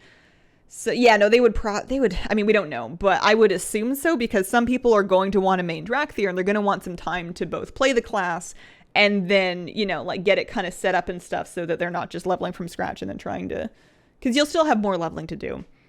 Pre-order race on pre-patch. Yeah, that's usually the case. More identifiable than first thought after inspection. The robe with the horns, I think I see the warlock. Best time to level alts to 60 before the expec. Pre-order race on pre-patch, yeah. Happy to try out the new healer dragon. I'm curious as to what the spec feels like. Like, what's the sort of theme of the gameplay theme? You have different kind of strengths of the different healing specs, and I'm curious as to what that one is particularly good at. Need to have one toon fully leveled first. I would be surprised. I think, if you needed to have a. Actually, I don't know. Maybe. Introduce Drakthir into Season 4. Start at 58. If the new race is able to pick what faction to join, probably. They didn't mention a faction, so I would assume that it could be either faction. How can I make new characters if many of us already have the max allowed 50? You gotta dust off the chopping block. You gotta figure out who's not making the cut. You choose a character creation. They can pick the faction. Okay. Where is it in the map? It's not on the map yet. Alright. Okay, I'm going to be right back, and then we will log into WoW. It's only about quarter after. I'm gonna do another 45 minutes or so. We can log into WoW. We can go do some Tuesday stuff and think about it more. Let it percolate, you know, let it simmer. I'm gonna be. Alrighty, I'm back. How you guys doing? Let's log back in. Check my actions. Turn some game sound back on. Think some thoughts. I feel like I just need to sit with it for a while. I want to run around the new city. I'm very excited about the new city. I remember thinking when they were talking about the zones and then the city, that two of them kind of rhymed with Maldraxxus. They had kind of the same intonation. Valdrakken and Thaldran. I need to see it again. But yeah, still processing. Yeah, it takes a while. Although I will say that I feel a little bit more informed than I had after like BlizzCon live presentations. I think that the pre-recorded thing works really well for them. I liked the round table kind of like the nicely set up room looked really good. I think it gave them time to kind of be a little more relaxed. And, you know, some of them were still nervous, but they like were able to kind of get everything out really clearly and make sure they said all the things they wanted to say. I like that format, and I think it's easier for everybody to just kind of get the info out of it this way, as opposed to the stage thing. Oh yeah, sorry. I had let's turn that back down. I had sound turned all the way up because I wanted to make sure people could see or hear the presentation. Nothing will top Burrell's, but excited to see the new one. Yeah, it's gonna have an auction house. I guess that's one way to make sure that that is one way to make sure that everybody isn't like super reliant on the potential presence of a Brutosaur player, is to just give it an auction house. In the past, I feel like they had omitted auction houses from new expansion cities because they said that they wanted Stormwind and Orgrimmar and the older cities to still feel valid and viable. And I guess they've kind of realized that that ship sailed with Brutosaurs and with how many Brutosaurs are around. And even if not that many players have them, there's enough people on them on average that I don't know what other people are doing. I have a Brutosaur, but I would assume a lot of people don't bother going back to an older city to use an auction house, or they're just using bank alts or something like that. So it's nice that they're just going to let people use an auction house and like have like a really pretty designed one in the thing. Did they mention if the new race is getting its own racial mount? I didn't see any mention of a racial mount. That's a good question, though. What other kinds of questions? What other kinds of what ifs or what does that mean have come up for you guys? I think it looks good. Talent tree looks intimidating. It's going to be like anything else in WoW, where there's going to be a right answer that is going to be figured out, and then we're going to, you know, look up a guide and take that one. But because of how granular and how many options there are in the tree, there's more room for different right answers to pop up for either different situations or different play styles, or maybe there's a different talent combo that works better if your gear is a little different. There's like a little more room to experiment or just run different things, or like for like a weird wacky build to show up. I think that's even been a thing in Shadowlands. There's been moments where people like, you know, try out a different legendary with some different talents to put together new builds for like a certain key week with different affixes or whatever. And I think it's nice having some flexibility to let you play with it if you want to, but then still like good solid options if you just kind of want to set and forget it. They didn't talk about aspect power, and there was no mention whatsoever about anybody. I don't need to do Earth Mortis at all, do I? There was no mention whatsoever about anybody at all trying to... just seeing if there's a call to arms up there. No mention about anybody trying to make us join any particular dragon aspects. Nothing Covenant-y at all that I could see, which I'm fine with. I feel like if they did have something like that, they probably would know about it by now, because at this point in development, they'd have an idea of it and they would have mentioned it. I think they're really scaling back the end game progression systems. Only rep grinds. Yeah, I'm down. I'm down. I mentioned the Explorers League, so here's hoping for archaeology time. Yeah, the Explorers League and the Reliquary are going out there, so that sounds a bit like an archaeology revival. That's a good point. Super excited about the UI revamp. I'm kind of curious if it ends up meaning anything to me, just because, you know, like a lot of people, I use add-ons for a lot of things, but I'm also very happy to scale back an add-on if it gets replaced by default Blizzard. Like if I decide that I like their version of, you know, action bars or whatever, I'm not against uninstalling Bartender. It's just if, you know, if it's working, then it's working. And I think it'll also make a much better start for newer players that are just getting into the game, you know, to not need so many add-ons. They've done a good job of this. It's not like it's a brand new effort. They've done a good job over the years of taking the parts of the game that needed modification the most and kind of making things a little better in game, but it still needs some work. Mora Brand's Bronzebeard, maybe a DPS meter. That's kind of a philosophy thing, and I'm curious if they'll ever do it, because once upon a time I would have said they're never going to add a default damage meter, because that changes, like, obviously not everybody, but a vast, like a large majority of people will have some kind of meter to be able to monitor performance, but it kind of changes the expectations and the fabric of things a little bit for new players when you have those off the bat. And it's, I don't know if they would ever add one, but, you know, they've been changing a lot of things. I don't know that they wouldn't, but it's true that having damage meters available in-game by default kind of encourages a more competitive environment. But they, you know, they added Raider IO, so damage meters, I feel like, are several steps down from that. Oh, I should do the world boss, eh? Let's go pick up some dailies just to have them on. I just kind of want to tinker. Do we think that the new race are going to get other classes? No. They said that only Drakthir can be Evoker, and all Drakthir are Evoker. That it's just the one race, one class, and they are exclusively paired together. So it seems like it's just going to be the thing. It kind of reminds me of, I mean, it's not exactly the same setup, but it reminds me of when MoP came out, we had monks and Pandaren monks were like, I don't know why I keep turtling. Pandaren monks were like a very specific thematic pairing, and I remember making one. Except that, you know, Pandaren could also be other things and other classes could be monks, and this time it's more of like a exclusive thing. Demon Hunters are technically a different race. Maybe the keybind isn't great. I mean, maybe, but you know, the thing is, it's a nice accessible keybind. You don't want something like Turtle to be on a keybind that's too tough to hit. You don't want it too far away. What kind of world quest do we have? We've got the honey thing, we've got the Crispin thing, got a Tacation cache down there. Head down there. No, I'm gonna do the world boss first. Maybe I'll get some gear. They're not faction restricted, just like pandas. Yeah. Everyone's gonna run around with a new race class. It's gonna be so annoying for a bit.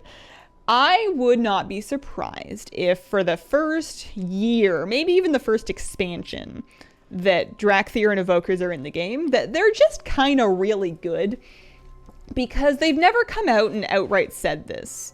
But I have a feeling and a theory that they like to intentionally overtune brand new classes at first for a while to help encourage adoption, because there's always going to be, you know, if somebody's been playing their main for 15, 20 years, and there's always going to be kind of a drop in associated with changing to the new thing, and some people are going to want to change to main the new class.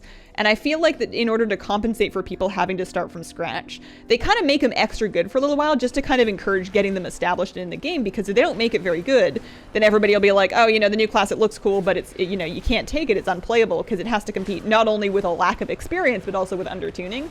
And that could kind of hurt its long-term adoption. So I feel like they intentionally just kind of turn the knob up a little extra. If you remember when Death Knights came out, you remember when Demon Hunters came out, you remember when Monks came out, they were bonkers. Maybe not every single spec of them all the time, but they've been pretty systemically heavy-handed with tuning for brand new.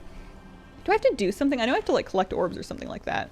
Yeah, it's just a mark of banishment, just inflicts damage. Let's, oh no! I was gonna say, let's use Turtle. Shall we? Shame about that Turtle situation. I already used my Exil. They said mail. Yes, they said mail. They cannot tank. Affixes this week, I want to say Explosive, Raging, Fortified. Sound true? Sound true? Watch your step. DK's in the pre-patch battlegrounds. So hyped, it's amazing. No healing potions for shame. Oh no, I have them. They're just not on my bar. There we go. There we go. That's the stuff. This is what I get for not joining a group. If you're in a group, sometimes you'll catch some heals from people that want to heal. People didn't want to level monk because it's starting at level 1. Yeah. Yeah, that's the last time they've done that too. Demon Hunters started quite high. So I think that Drakthir will get a good shot. I'm not sure to what extent I'm going to play one. I'll certainly make an ult and try it just because it's the new thing and it's fun and it looks cool. Plus, it's a ranged DPS with a healer spec. Or it's a healer with a ranged DPS spec, whichever, you know, glass is half full kind of thing. It's, which is what I wanted. Their faces look like dinosaurs. It looks like you took a sword out of Zandalar. And don't get me wrong, the sword were real cool. And then you put it in a breastplate. I don't know. Like, I think the humanoid forms look really cool, and the Dracthyr forms look very true to what the theme is. I just don't know if it's the theme for me. I just think that personally, I don't know, maybe. Not a fan of how they vomit spells out of their mouths. Kitty cat, what do you think? You want to breathe fire? Hi. How'd you get so cute? Hi. Seen the new transmog for Dragonflight? Yeah, we looked at the class sets that were on Wowhead. They look pretty cool. I couldn't really pick out which one was supposed to be which. Actually, I'm going to do this one over... Ooh, Akaris. I can make it. Although, I have the bow already. It's just not very good. Never played healer. May finally try it with Evoker. Hooray for another male class. Like having a tune defeat transmog by Shaman Maid. Yeah, it'll be nice just for raid itemization, for raid gearing. Can't wait to cast an ability like... Breath weapons tickles my D&D love. Katie's do breathe fire, just not when we're watching. How do you think the press and hold to charge up mechanic will work? I mean, it sounds like it's a press and hold to charge up. I assume it's either going to be breakpoints within the charge, like ticks that if when you hit them, you're casting like a slightly different version of the spell, or it scales more smoothly and on a more micro level. If it's tick-based, then people will just use... people who are like really metagaming are going to just use special cast bars to see where the ticks are, and there's going to be like a right answer for how many to cast, and hopefully the right answer is all of them. And it's just kind of like a cast... It's just a different way of casting a spell, but it's possible that there's going to be optimal breakpoints for where to stop channeling it if you had to move or something like that. I don't think most people are going to worry about it that much. That's already a thing with things like canceling... like clipping a Mind Flay channel. That's already a thing, that there's optimal points in a Mind Flay channel to clip it. And some people worry about that, and that's great, and some people will never look at it, and that's fine too. I would say most people never look at it. Ticks are on the default UI cast bar? You'd think? Mind Flay ticks aren't. It's just a big old channel. What will we be fighting against? Oh, you know, something. Enemies, gnolls, elemental stuff. I'm not too worried about it. I don't feel a dire need for a big bad villain. They tend to be kind of cheesy. We had the jailer as a big bad villain, and he was fine. He didn't do a whole lot for me. But then again, I've never been too concerned about why we're doing something. I just want to go do it. Charge cast reminded me of some mechanics in Korean MMOs. Yeah, I know what you mean. Hogger.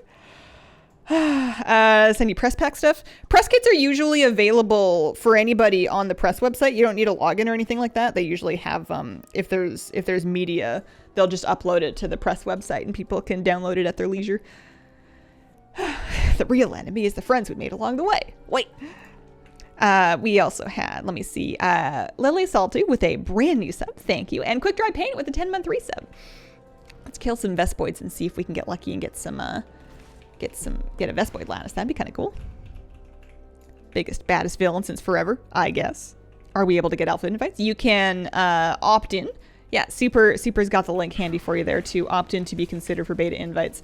They're, we don't know when it's starting, and it's pretty normal for them to be pretty tight-handed with those early and then to loosen up with them later on. So it's a matter of luck when you get in, unless you are on a fancy list for fancy list people. There we go. That feels good. I'm excited. What was I not expecting? I was not expecting the profession stuff. I was not expecting the talent revamp. And I am really, really curious to just see how that all feels and plays out. I am a little sad that I'm not going to get an Animal Crossing house in the Dragon Isles. I kind of want to go have a cabin and then, like, you know, pay a carpenter to make me a chair and then put my chair in my house, you know? We're a lot of the people that play WoW are in the aspiring homeowner generation, and in lieu of being able to afford a mortgage, we like to decorate digital homes with digital furnitures and stuff. So I'm a little sad I don't get that in WoW, but this is why I stopped playing Animal Crossing. Katya, thank you for the 12-month resub. My 5th beta testing round. You gonna be on a fancy list for fancy people? Oh, I hope so. I don't think I've done anything to get me kicked off the list, and the lists are generally relatively consistent. Thank you, Animal Crossing. Potential for 10.1. Oh, I'm already 24% through patterns. I guess World Boss gets you a pretty good hefty chunk of patterns credit. Final Fantasy for realistic homeowner experience. We do not get a house. True. I was thinking about the player housing thing and about Final Fantasy last night because people were talking about how they often take popular features from other games that are doing well, or like take inspiration from the games that the devs have been playing.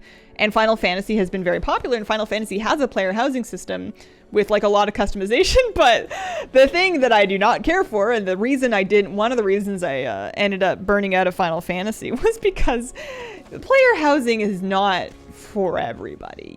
There is no guaranteed deterministic way for your average everyday casual new player to get even like a shack. I just wanted a shed.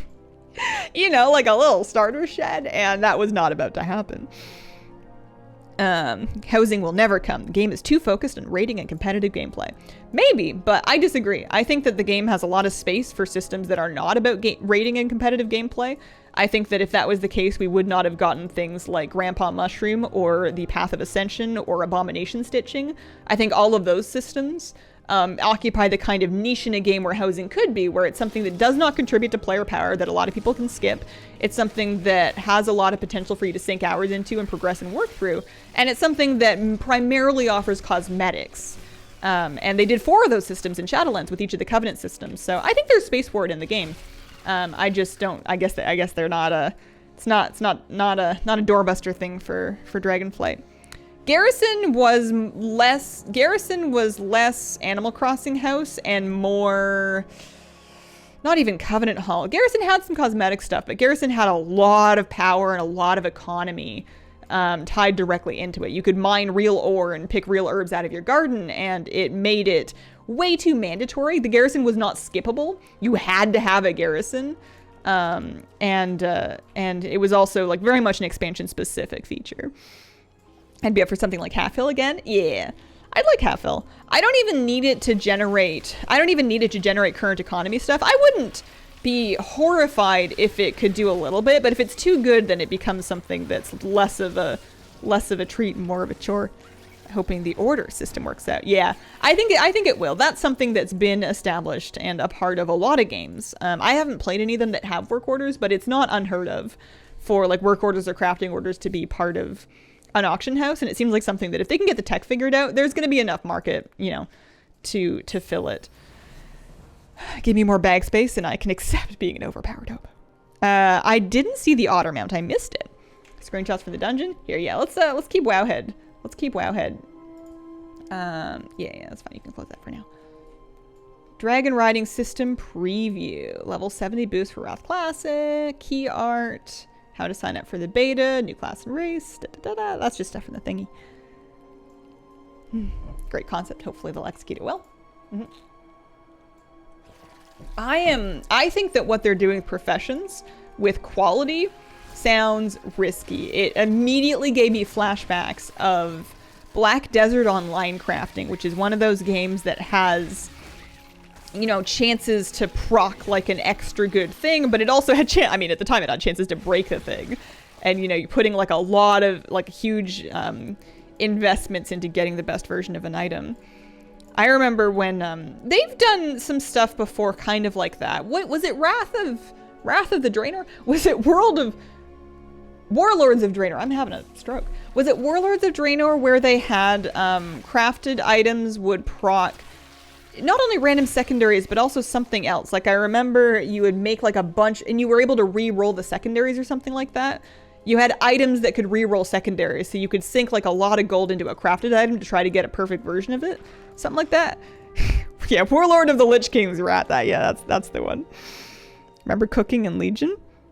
I don't remember cooking in Legion. I remember killing bears to try to make the tartare because that stuff was good. That's about all I remember though. I have enough Sandworn relics. I wish I'd gotten a piece of gear off of Antros, but what do you do? I want 2-piece for raid. I could get 2-piece right now. I could buy myself like a chest piece or shoulders. Are the helmets expensive too? Helmets are 300. Chest, legs are all 300. Gloves and shoulders are 230. I just kind of want to catalyst myself 2-piece.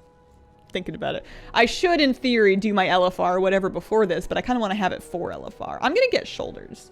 And that way I've got some of the stuff, say, well, I mean, you may as well get chest, right? Haste Mastery, Versa Mastery.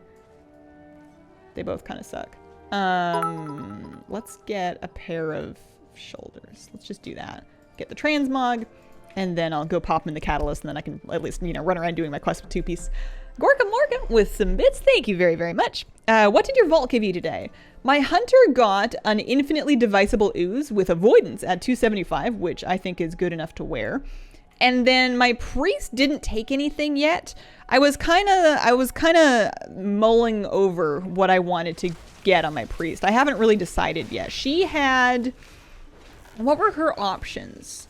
She had some weird options. She had a 278 soul lighting ruby because the game loves giving me nothing but trinkets.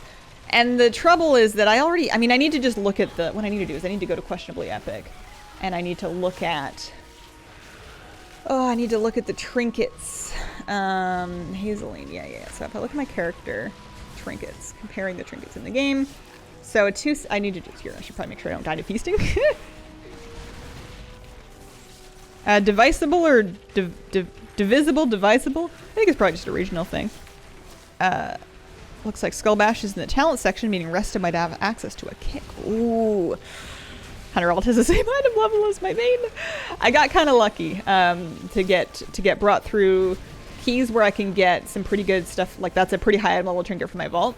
I've also got 291 legendaries. That's bringing me up. A lot of my other stuff is kind of 230, 239, some 242 stuff from ciphers. A lot of it's kind of middling. Oh, see you later, kitty cat.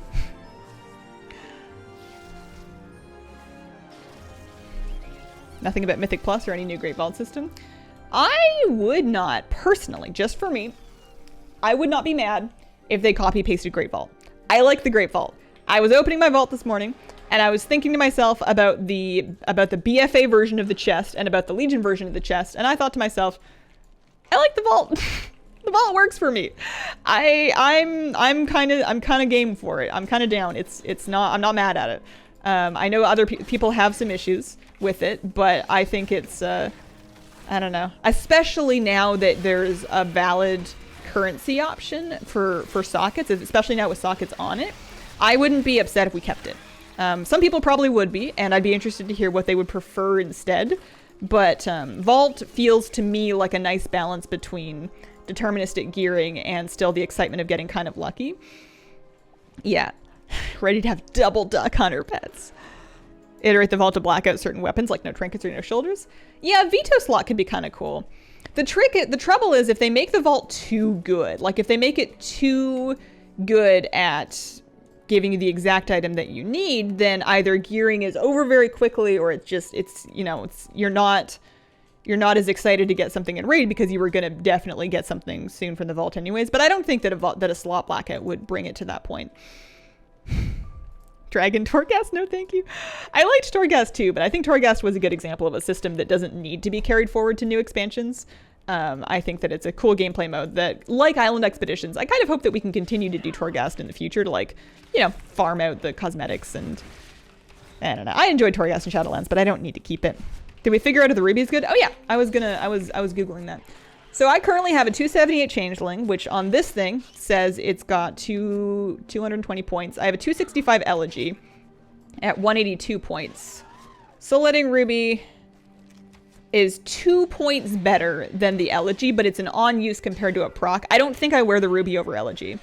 I don't think I wear the 278 Ruby over the 265 Elegy because I'm going to mess up the Ruby, and I can't mess up the Elegy. Yeah, I heard about the Convoke icon.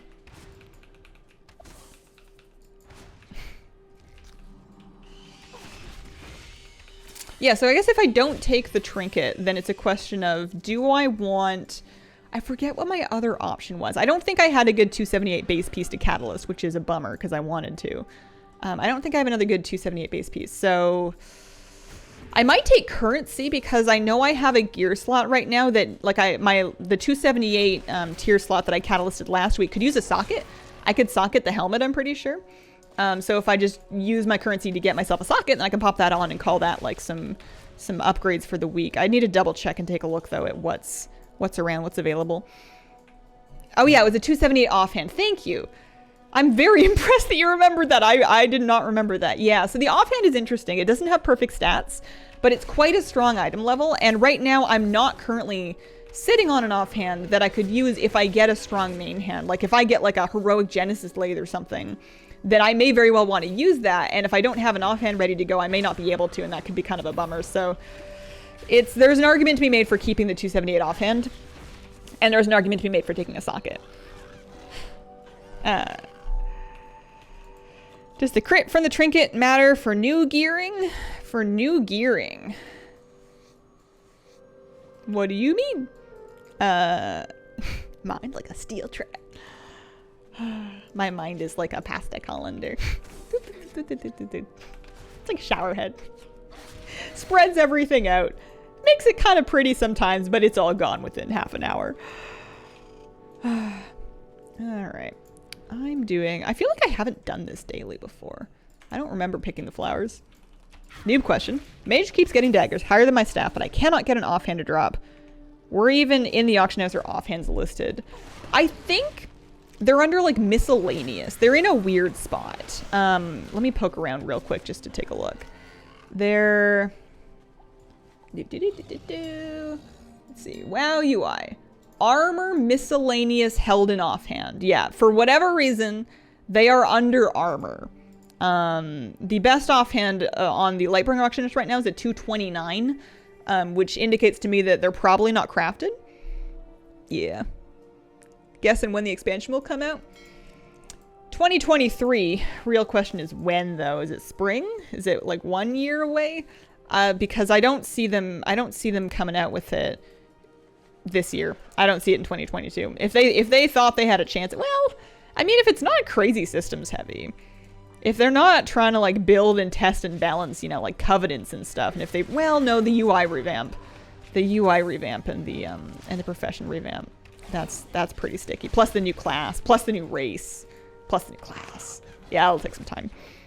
November, December. I bet they would love to have it out in November because you want to launch stuff in Q4. You want to launch stuff in November, December, because for whatever reason, people give each other WoW expansions for Christmas. It's weird because it's a WoW expansion and players that are going to play more or less whenever it comes out, but some people do get them as gifts for holidays, and some people give them as gifts for holidays. So there's probably incentive to put it out in the fall if they absolutely can. It's just a question of if they can. If they can't do it, they can't do it. I wouldn't judge them. I'm supposed to put out YouTube videos in Q4, and sometimes I just don't. If it's ready in January, then it's better than it not being ready at all. Wrath Classic is the holiday thing? Yeah.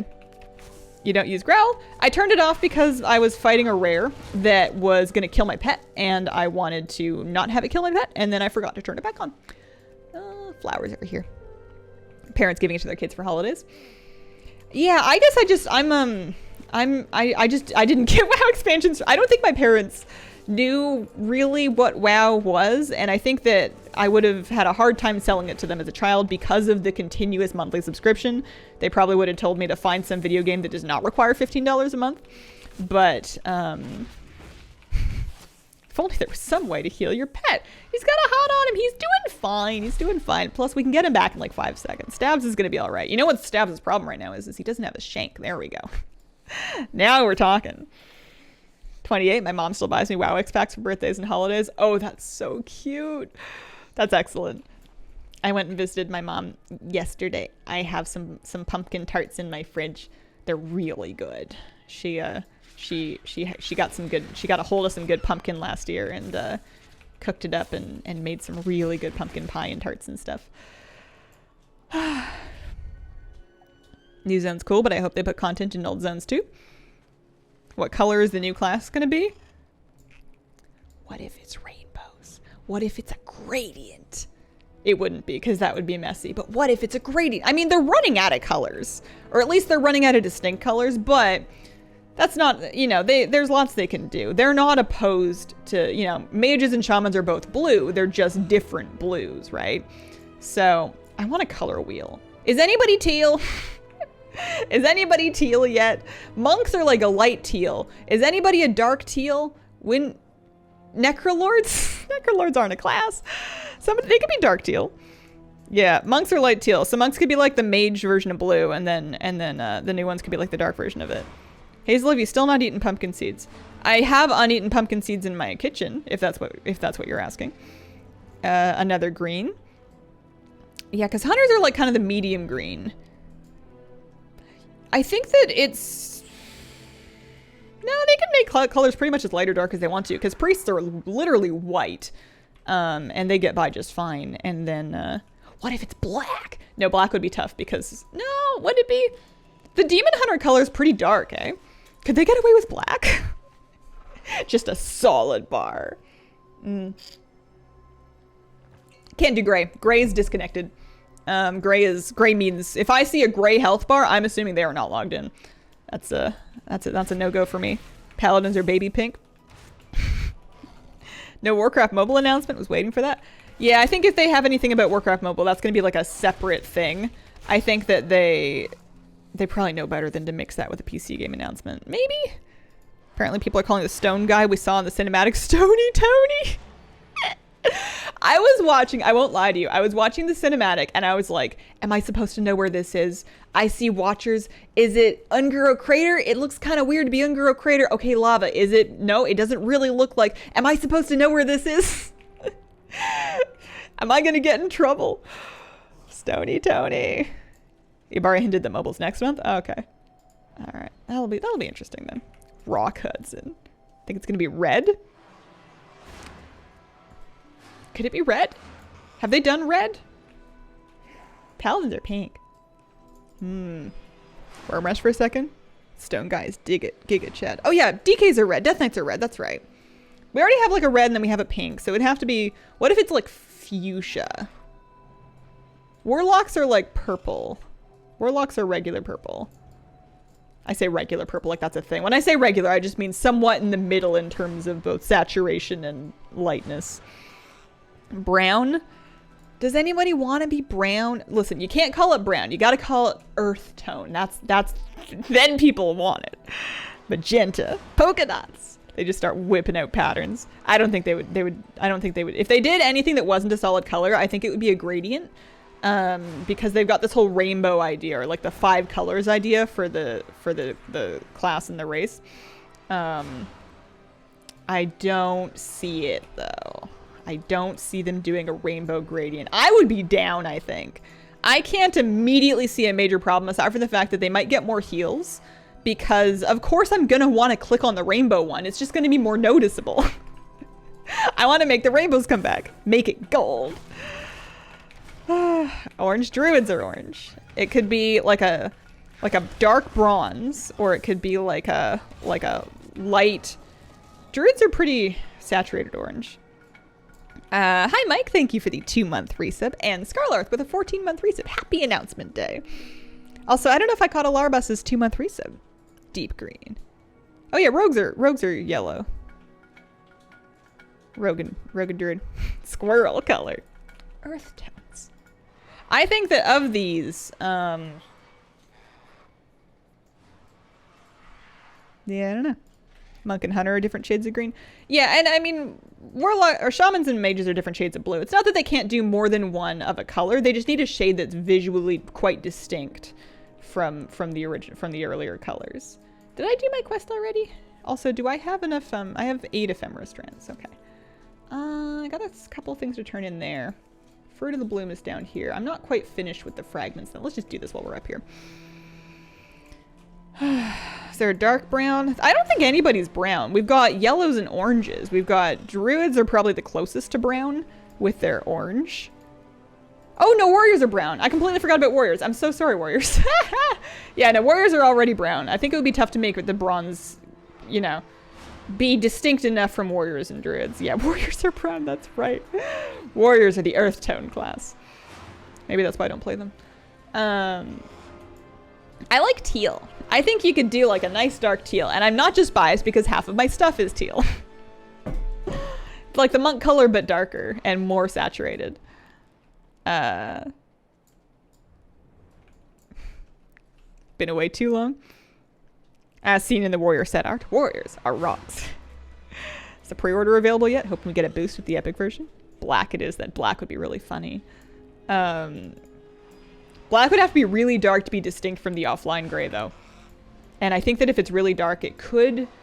I mean, I don't remember what everybody else's UI looks like. My text is all white, because white text is almost always going to be easier to read on almost any background, unless it's like literally a white background. What does it look like? I guess I have enough drop shadow to be able to see white text on white. There's text effects, so that even when I'm playing a priest, I can still read stuff. Are dead people black and red, or am I hallucinating? I mean, anybody that's died is kind of the color of the rest of the health bar, like the dark part of the health bar, which is pretty black. So that's actually true. It could be difficult to see the contrast between... I guess they wouldn't do anything super dark because it would be difficult to see the contrast in health bar to see how much health they have. Got a raid, rip. Have fun. Good luck. Teal would work really well. Monks are more green than teal. Yeah, I like it. Also, I'm just kind of on a teal kick. I've been on a several years long teal kick. You notice it when you walk in your living room and you put your water bottle down your coffee table and you kind of like look around and you're like, huh, I have a theme.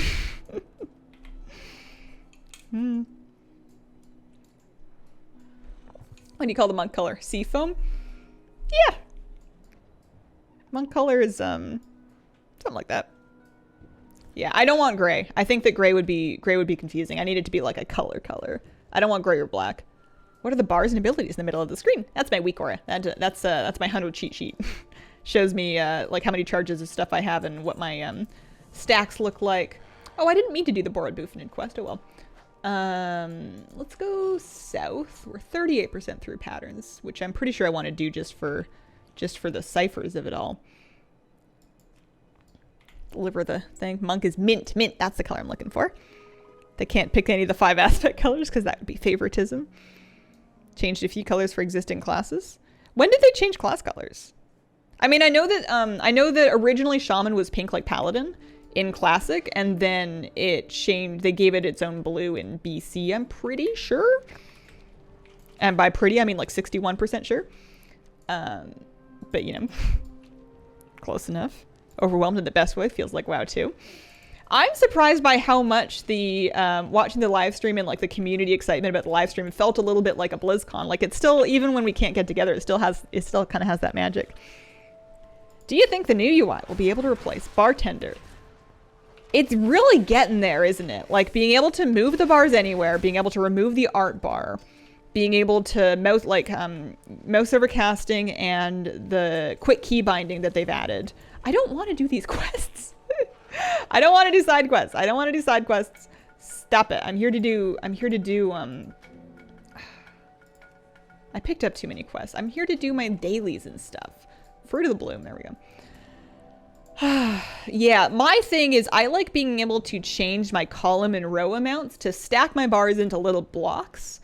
And I don't like playing with them in single rows and columns. I like having them in little squares. So if it doesn't let me do that, then I'm gonna keep bartender, because bartender's not hurting me. Bartender's not doing me any harm. I'm happy with it. It's just I would probably drop it if literally everything that it did was replaced in a way that was visually comfy to me. That would work out. Hefera TV, thank you for the 2-month resub. Went looking for the pre-order page to see prices. I would imagine that they're going to be standard, like normal expansion prices for it. Probably with a boost of some kind enabled. At least they're not messing with I didn't hear a word about a stat squish. I didn't hear a word about a level squish. It seems like we're good for the moment. I would be surprised if they never did another one. They seem willing to do stat and level squishes kind of as needed to keep things under control, but it doesn't seem like we're getting one this time, and that's fine by me, because they're like a lot of, you know, math. Website confirms level 70. They said 70 in the thing. So we're getting new levels, and I'm just meaning they're not squishing anything. The example they showed was item level 371. 10 years they update everything, make it so you don't need any add-ons. I think that people will probably always do add-ons just because as, you know, the game changes and new things happen, add-ons benefit from being very flexible and very fast, you know. Blizzard introduces a puzzle in the Masonic cache that nobody likes, and then there's an add-on that can break it for you very quickly, right? Like there's, as new challenges and as new applications are born in the game, an add-on is more flexible and more rapid to kind of adapt to it and provide what players want. And then if it's something that is really genuinely needed and important, then Blizzard tends to add it later eventually. So I think that there will always be players using add-ons to get things that, to get like the best quality of life early, but it's nice that Blizzard does catch up on the major things eventually so that players that don't want to use add-ons, because there are people that won't use add-ons, and I respect that. I get it. I just caved.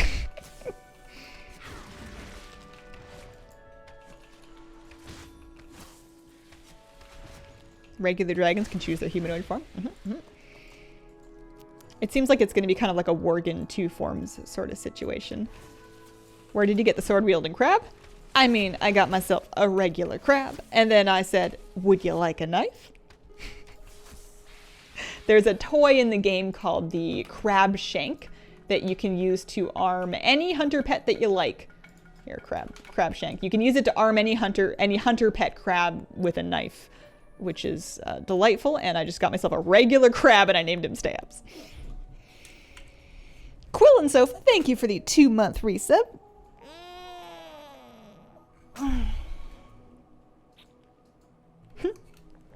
Yeah, that one gets people like the crab shank. I hadn't been using it for a long time, but worth it. Drops in the Suramar shoreline. Pair it with a sable would be neat. Hopefully they keep it easy for alts.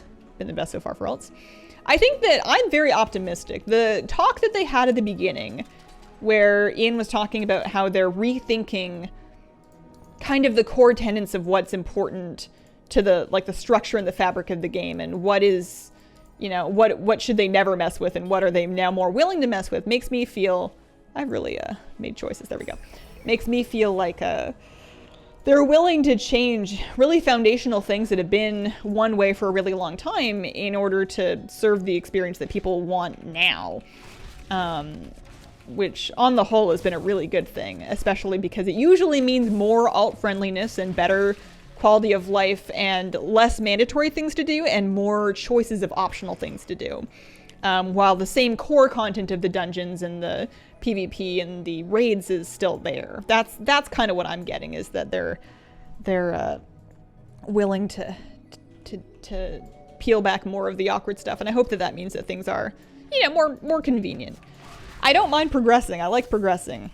But when you can finish progressing in a reasonable amount of time or with a reasonable time investment, then it gives you more time and chances to do all the other projects that you want in the game. Or some people just want to play other games. Some people don't want to spend that much time playing WoW, but they still want to be able to keep up. So I'm happy with a lot of it becoming optional. Hunter's tank pet is the ghost crab, so stabby ghost crab is needed. Excited for making your own customizable dragon mount. That looked really cool. It looked like all of my favorite parts of customizing my Pokepoke, but like on a specialized mount. What I am really curious about is that seems like it's going to be both unlocked early, which, you know, I have questions, but it seems like it's going to be unlocked early, and it seems like it's going to be your main way of getting around the Dragon Isles, because if it is faster and it is better than a regular mount, which they wanted to be very clear that this was a different thing from a regular mount with, like, you know, a skill associated with it, then that means that, are we not riding our regular mounts around? And also, what if roller coasters make me nauseous? How can I get around the Dragon Isles as quickly as everybody else without wanting to hurl? The 4 base forms of the Dragon mounts on the website. Do you read Sherilyn Kenyon novels? I have not. I don't think. I don't think so. I don't get through too many new books in a year, though, mostly because I tend to pick long ones. Unlocked early, but probably a time sink to max out. Yeah. Just don't eat before playing. It's not quite that simple. Does it also mean less mounts?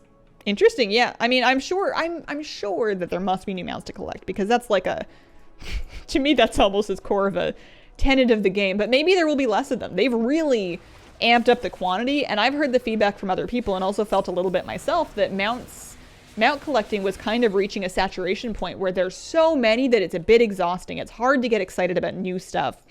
I mean, honestly, some of those duck models look like mounts to me, but it's hard to get excited about all of the new stuff, even though the art's gorgeous, just when you have so many things. So maybe there'll be less of them. Maybe it'll be more about, you know, customizing and personalizing the one that you got. Progress update on Wheel of Time. Which book am I in? Fires of Heaven? I'm almost to the end of Fires of Heaven. I was a little worried when I changed my my digital bookstore country back to Canada that it would mess things up, because the last time I lost my collection, but it seems to have preserved it this time.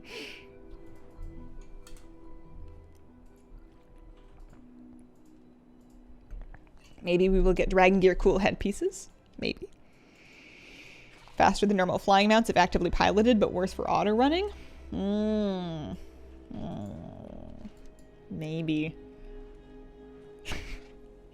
You crash your Dragonflight, your dragon flying dragon into a cliff, and you gotta go band-aid it back up. Fire. Professions. Yeah, professions look interesting, and professions look like the biggest risk that I'm seeing, because, and you know, all of the anything really cool is going to be inherently a bit risky. If they do things that are completely zero risk, it's going to be kind of boring. But I just want to know more about what is it going to take for a player to craft. Is there going to be an expectation, you know, is it possible to have an expectation that people have the very best crafted stuff? If it's going to be such a process and such a journey to craft higher quality items, and if there's this opportunity to make yourself like a master craftsperson, you know, how widely available is that? What does that do to the demand for the lesser items when you're just starting out? We've all seen how legendary base item markets have been kind of wonky, because people have to craft legendary base items to get their legendary crafting up. So you end up with these like dirt cheap, really low level ones that people are just making at a huge loss. Is it going to be like that? Is it going to be different? On the topic of the legendary crafting thing, they definitely change. In 925, there's a thing where you only need to make each base item 3 times to get the next rank of it, so that's being kind of used up now. Let's pop over here. They owed professions some attention after the BFA profession lag. I didn't mind BFA professions. I liked the ranks thing. I liked the Urbing ranks that we had in BFA.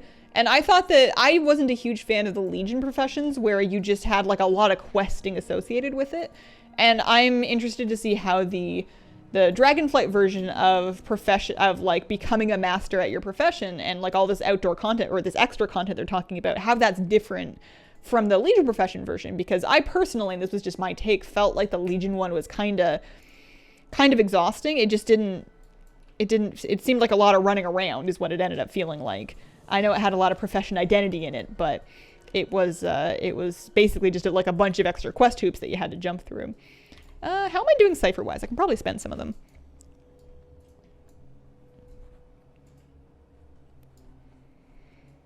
Does Dragon Isles have archaeology? I was hyped when I saw myself during that reveal stream. For a second, I thought me too, because I saw a Clothy in the Cloth Sepulchre tier set, or not. It wasn't even Cloth Sepulchre tier, was it? It was the Kyrian cloth set.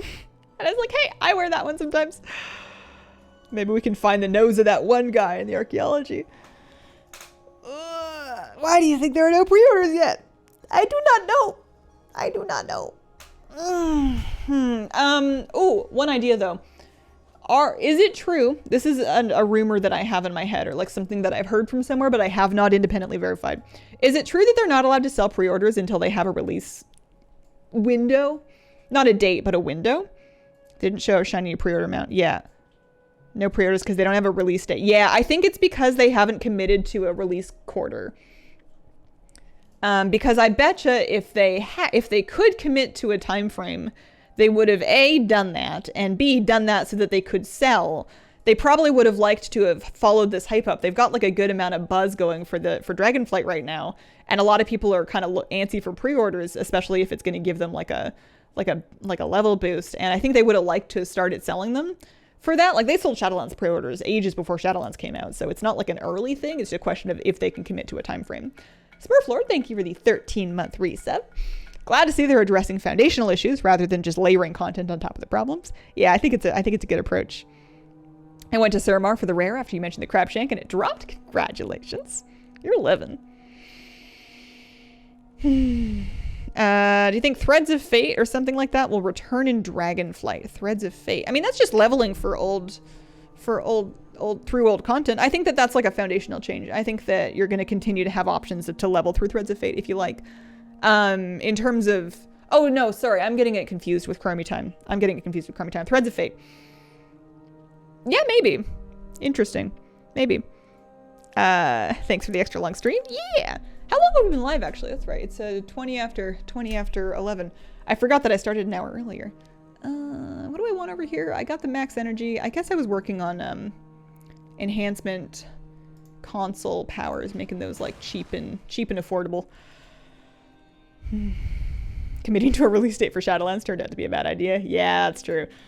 I don't remember being very upset when they had to pull them back. I remember being pretty, like I was just ready to wait for it to be done, but it's definitely not good press.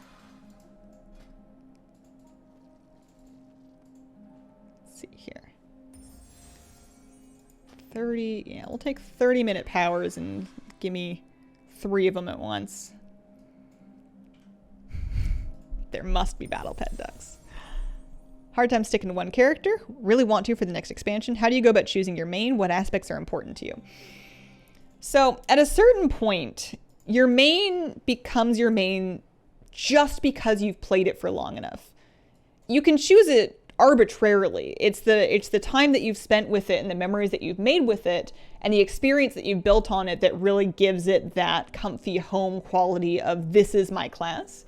When it comes to picking it, if you don't want to draw a number out of a hat, I usually tell people to rule things out rather than rule things in. Like start thinking about, do you want to tank, heal, DPS? And if you DPS, do you want to be melee or ranged? Do you want the option to be flexible, or do you not mind being locked into the role in your class? And then from there, weigh out the utility and the cosmetics, like the look and the fantasy of the specs that you've narrowed it down to.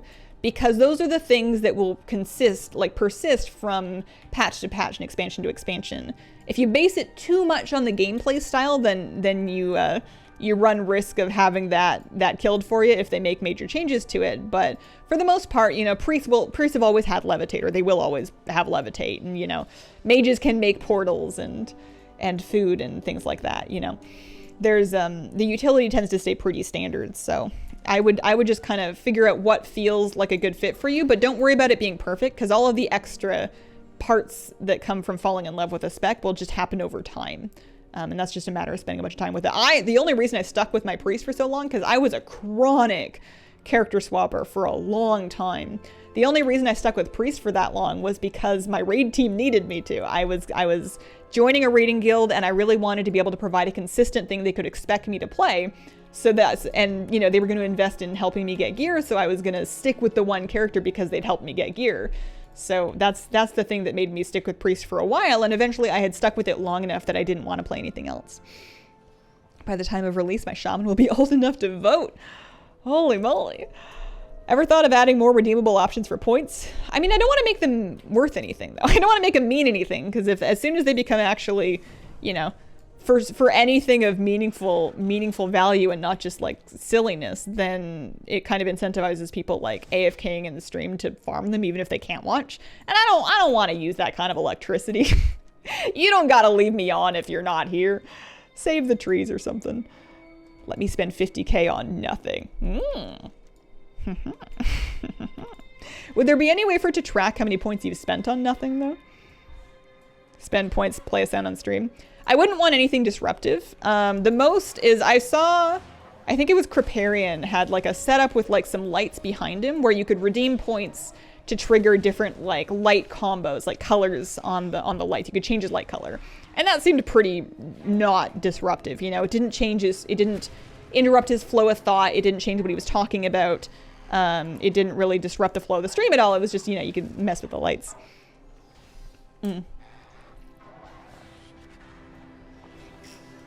Yeah, no sound cues. I don't want anything that messes with the content of the stream. I just kind of... I mean, I don't really want anything at all, which is why I haven't done anything.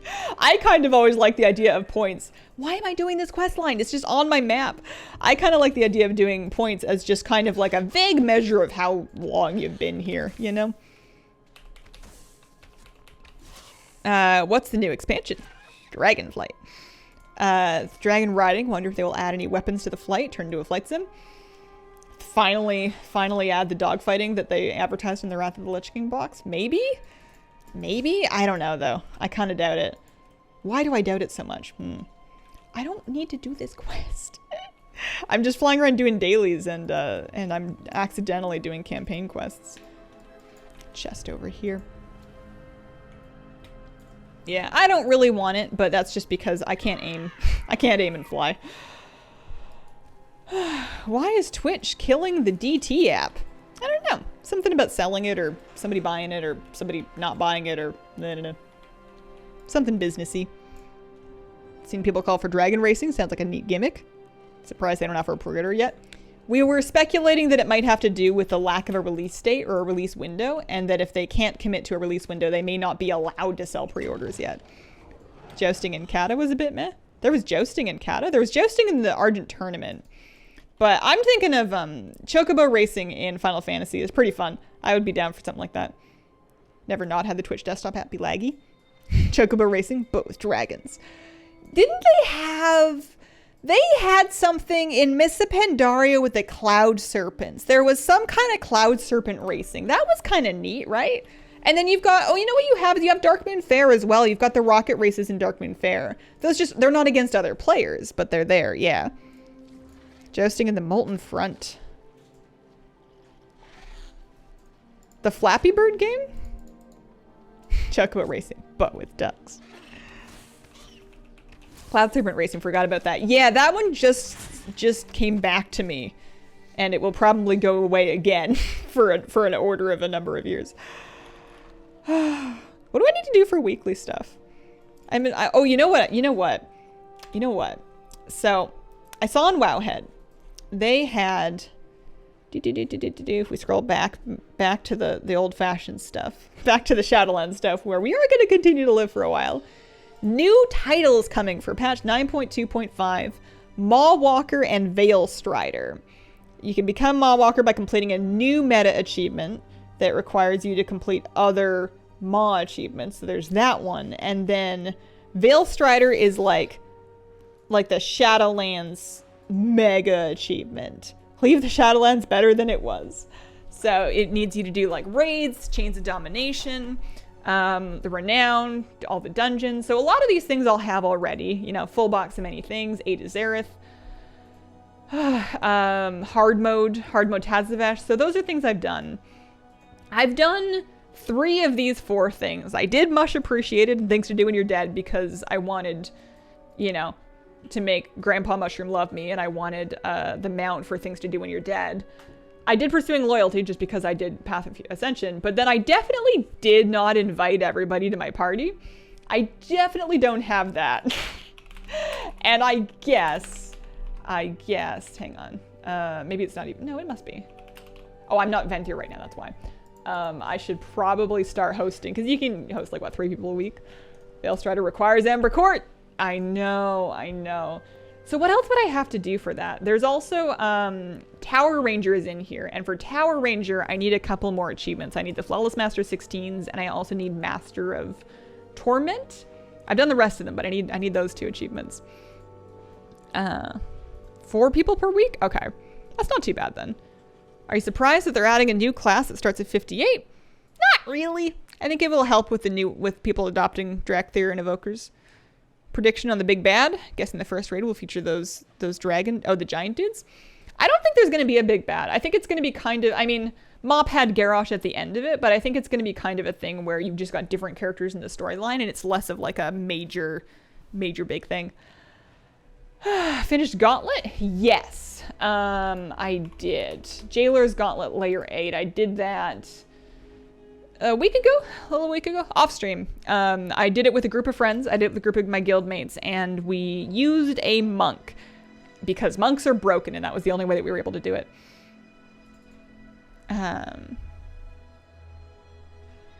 How was Easter? Good supper with family and friends. I had dinner at my mom's place last night. That was really nice. Big threat the jailer was talking about. I don't know. I didn't listen to a whole lot of things he was saying, to be honest with you. Did I do all the dailies? Nah, there's one more daily. That's a side quest. I'm getting derailed by all the side quests. Oh, I was gonna go make. I talked a big game about how I was gonna buy the anthemic shoulders, and then I was gonna take them.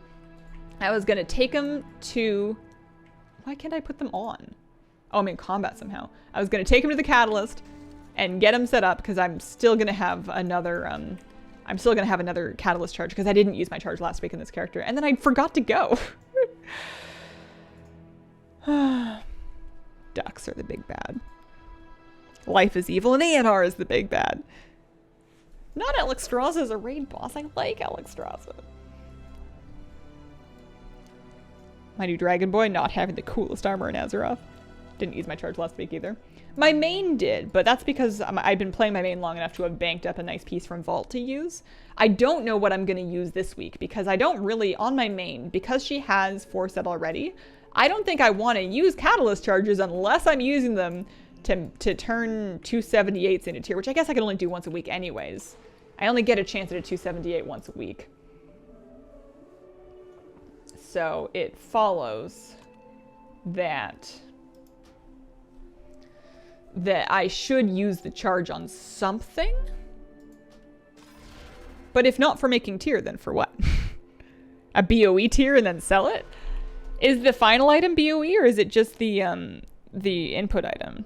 Does it not soulbind when you create it? Are people actually posting BOEs in the auctionist or tier on the auctionist? I knew people were selling the BOEs that you could make it a tier, but I kind of thought you had to do it yourself. All right, normal gear.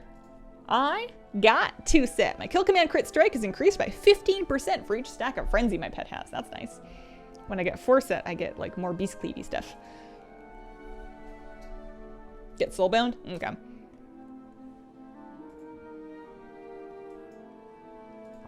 Put it on Mythic Plus piece? Yeah. I mean, I guess I can do keys this week and see what I get.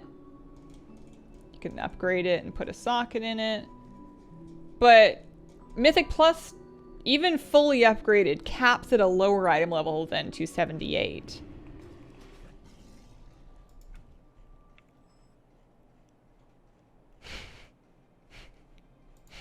Two set. People must, 2 set and 4 set, right? 2 piece, 4 piece? Interchangeable to me.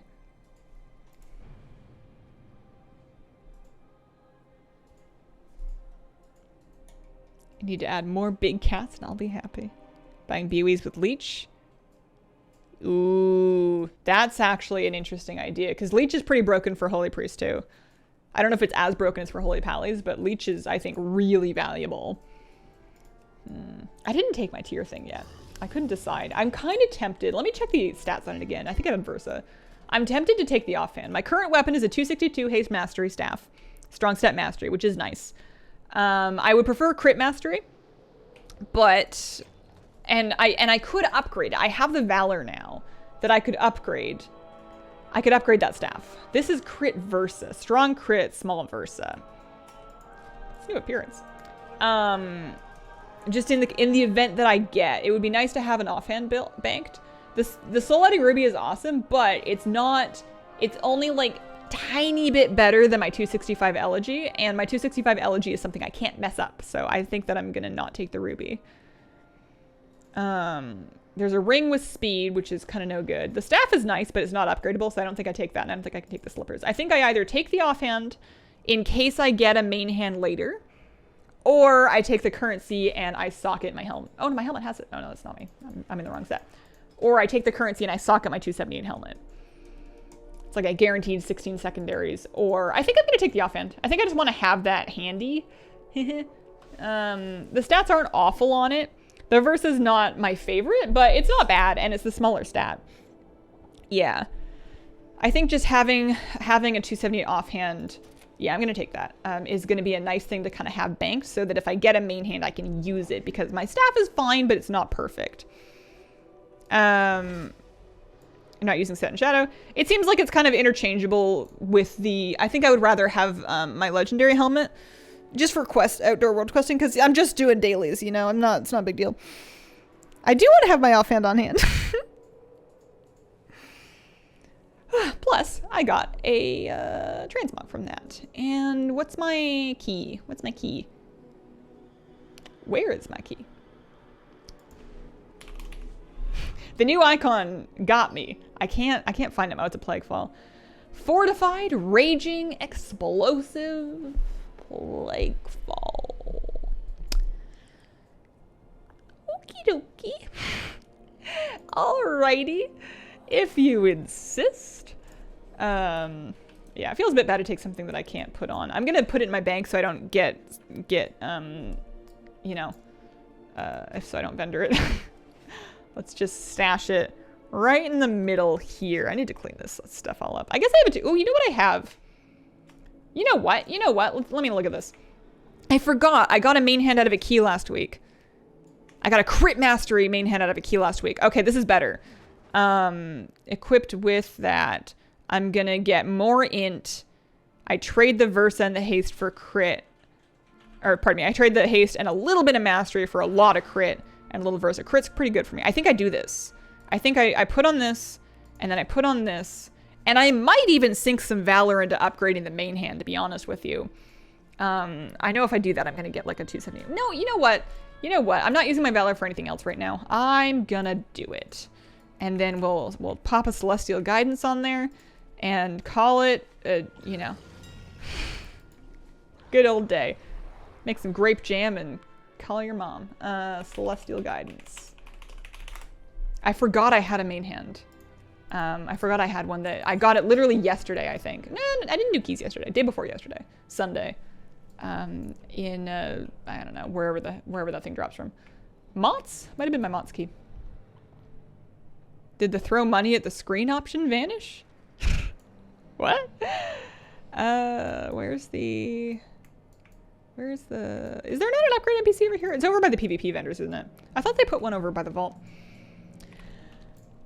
Oh, the donation. Yeah, I took that one down. I'm not against putting it back up, but I might need to mess with it. And for now, gift subs serve a similar purpose, but without needing people to go through PayPal. All right, let's go upgrade that. Oh, should I mog it? It looks pretty cool sitting on my hips. Actually, the offhand sits out too. For some reason, I kind of thought that I wouldn't see them. Is it just because it's new? If I mog that to like an older offhand, is it gonna vanish? I guess there's only one way to find out. I know the books sit on your hip, but I didn't realize that would stay out because it's not a book. But I want to, you know, I haven't mogged a mace in a while. I think I've got some possibilities here. So yeah, I've also got this 262 chest piece, but I've just been resisting upgrading that. How much? I have 3,300 Valor.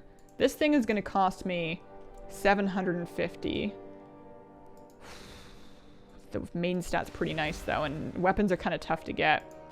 And then another 750. Okay, and then I can take it all the way to 272. Yep, good. Okay, so that's nice. And then I actually have the Valor left over to do my chest piece. So it's good stats. It's perfect stats. So I'm going to do that because that's going to make it better than anything I'm going to get out of raid. Hang on a second. Do I not have a tier chest? I don't have a tier chest. But I can upgrade into a tier chest, actually.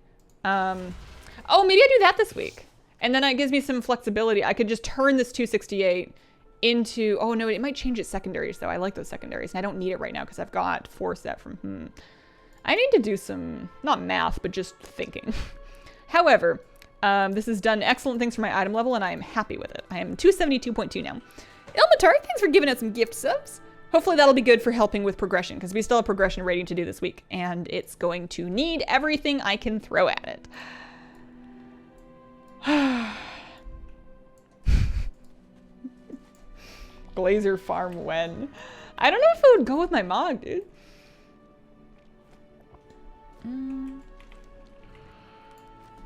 Okay. Pop on my enchant before I forget. I'm so excited for raid this week. I just want to go crank. I just want to do big heals. I'm gonna immediately, no, I can't get anything better than that. I was gonna say I'm gonna immediately get something better in Raid, but I can't because my Mythic Plus stuff and the upgraded Mythic Plus stuff is actually better. I have 2 Celestial Guidances on me. It's actually better than what I get. It's better than 265 from Heroic Raids, so especially when I get enough Valor from this week, I should be able to get enough to take that the rest of the way up. Newly geared Hazel Hunter needs to go Mog farming in preparation for a new Dragon Haze. I want to see how more different types of armor sit on the Drakthir model. That's going to be kind of cool. Let me take a look at my logs. So, you've got different options here. Can I have a harp? I like the harps. I'm going to Mog a harp and, is there a blue version of, I could take like the newest, the Jiro gavel, or that's the original thing. You know what, let's just do the Nightfade ones. I got the Winterborn weapons, I may as well. Ooh, that's cool though. It doesn't match at all. Mossworn Battlehammer, I don't even know what that's from. Oh, that's from the achievement. Okay, well, none of it matches. None of it matches. Do I have a green version of it? No, of course not. I have a fish. Noble Garden, bunny ears, and the pink dress, done and done.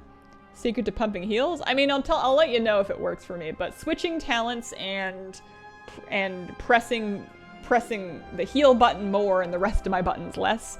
Also, moving less. I realized when I was watching my Warcraft log replay, I wiggle way too much and it's giving me downtime that I don't need. I need to just pick a spot to stand and plant there and crank heal unless I absolutely have to move. I have a habit of like repositioning to give other people space, and my new stance is to heck with them. These are where my feet are. I'm not moving because I move too much and it's bad for my healing.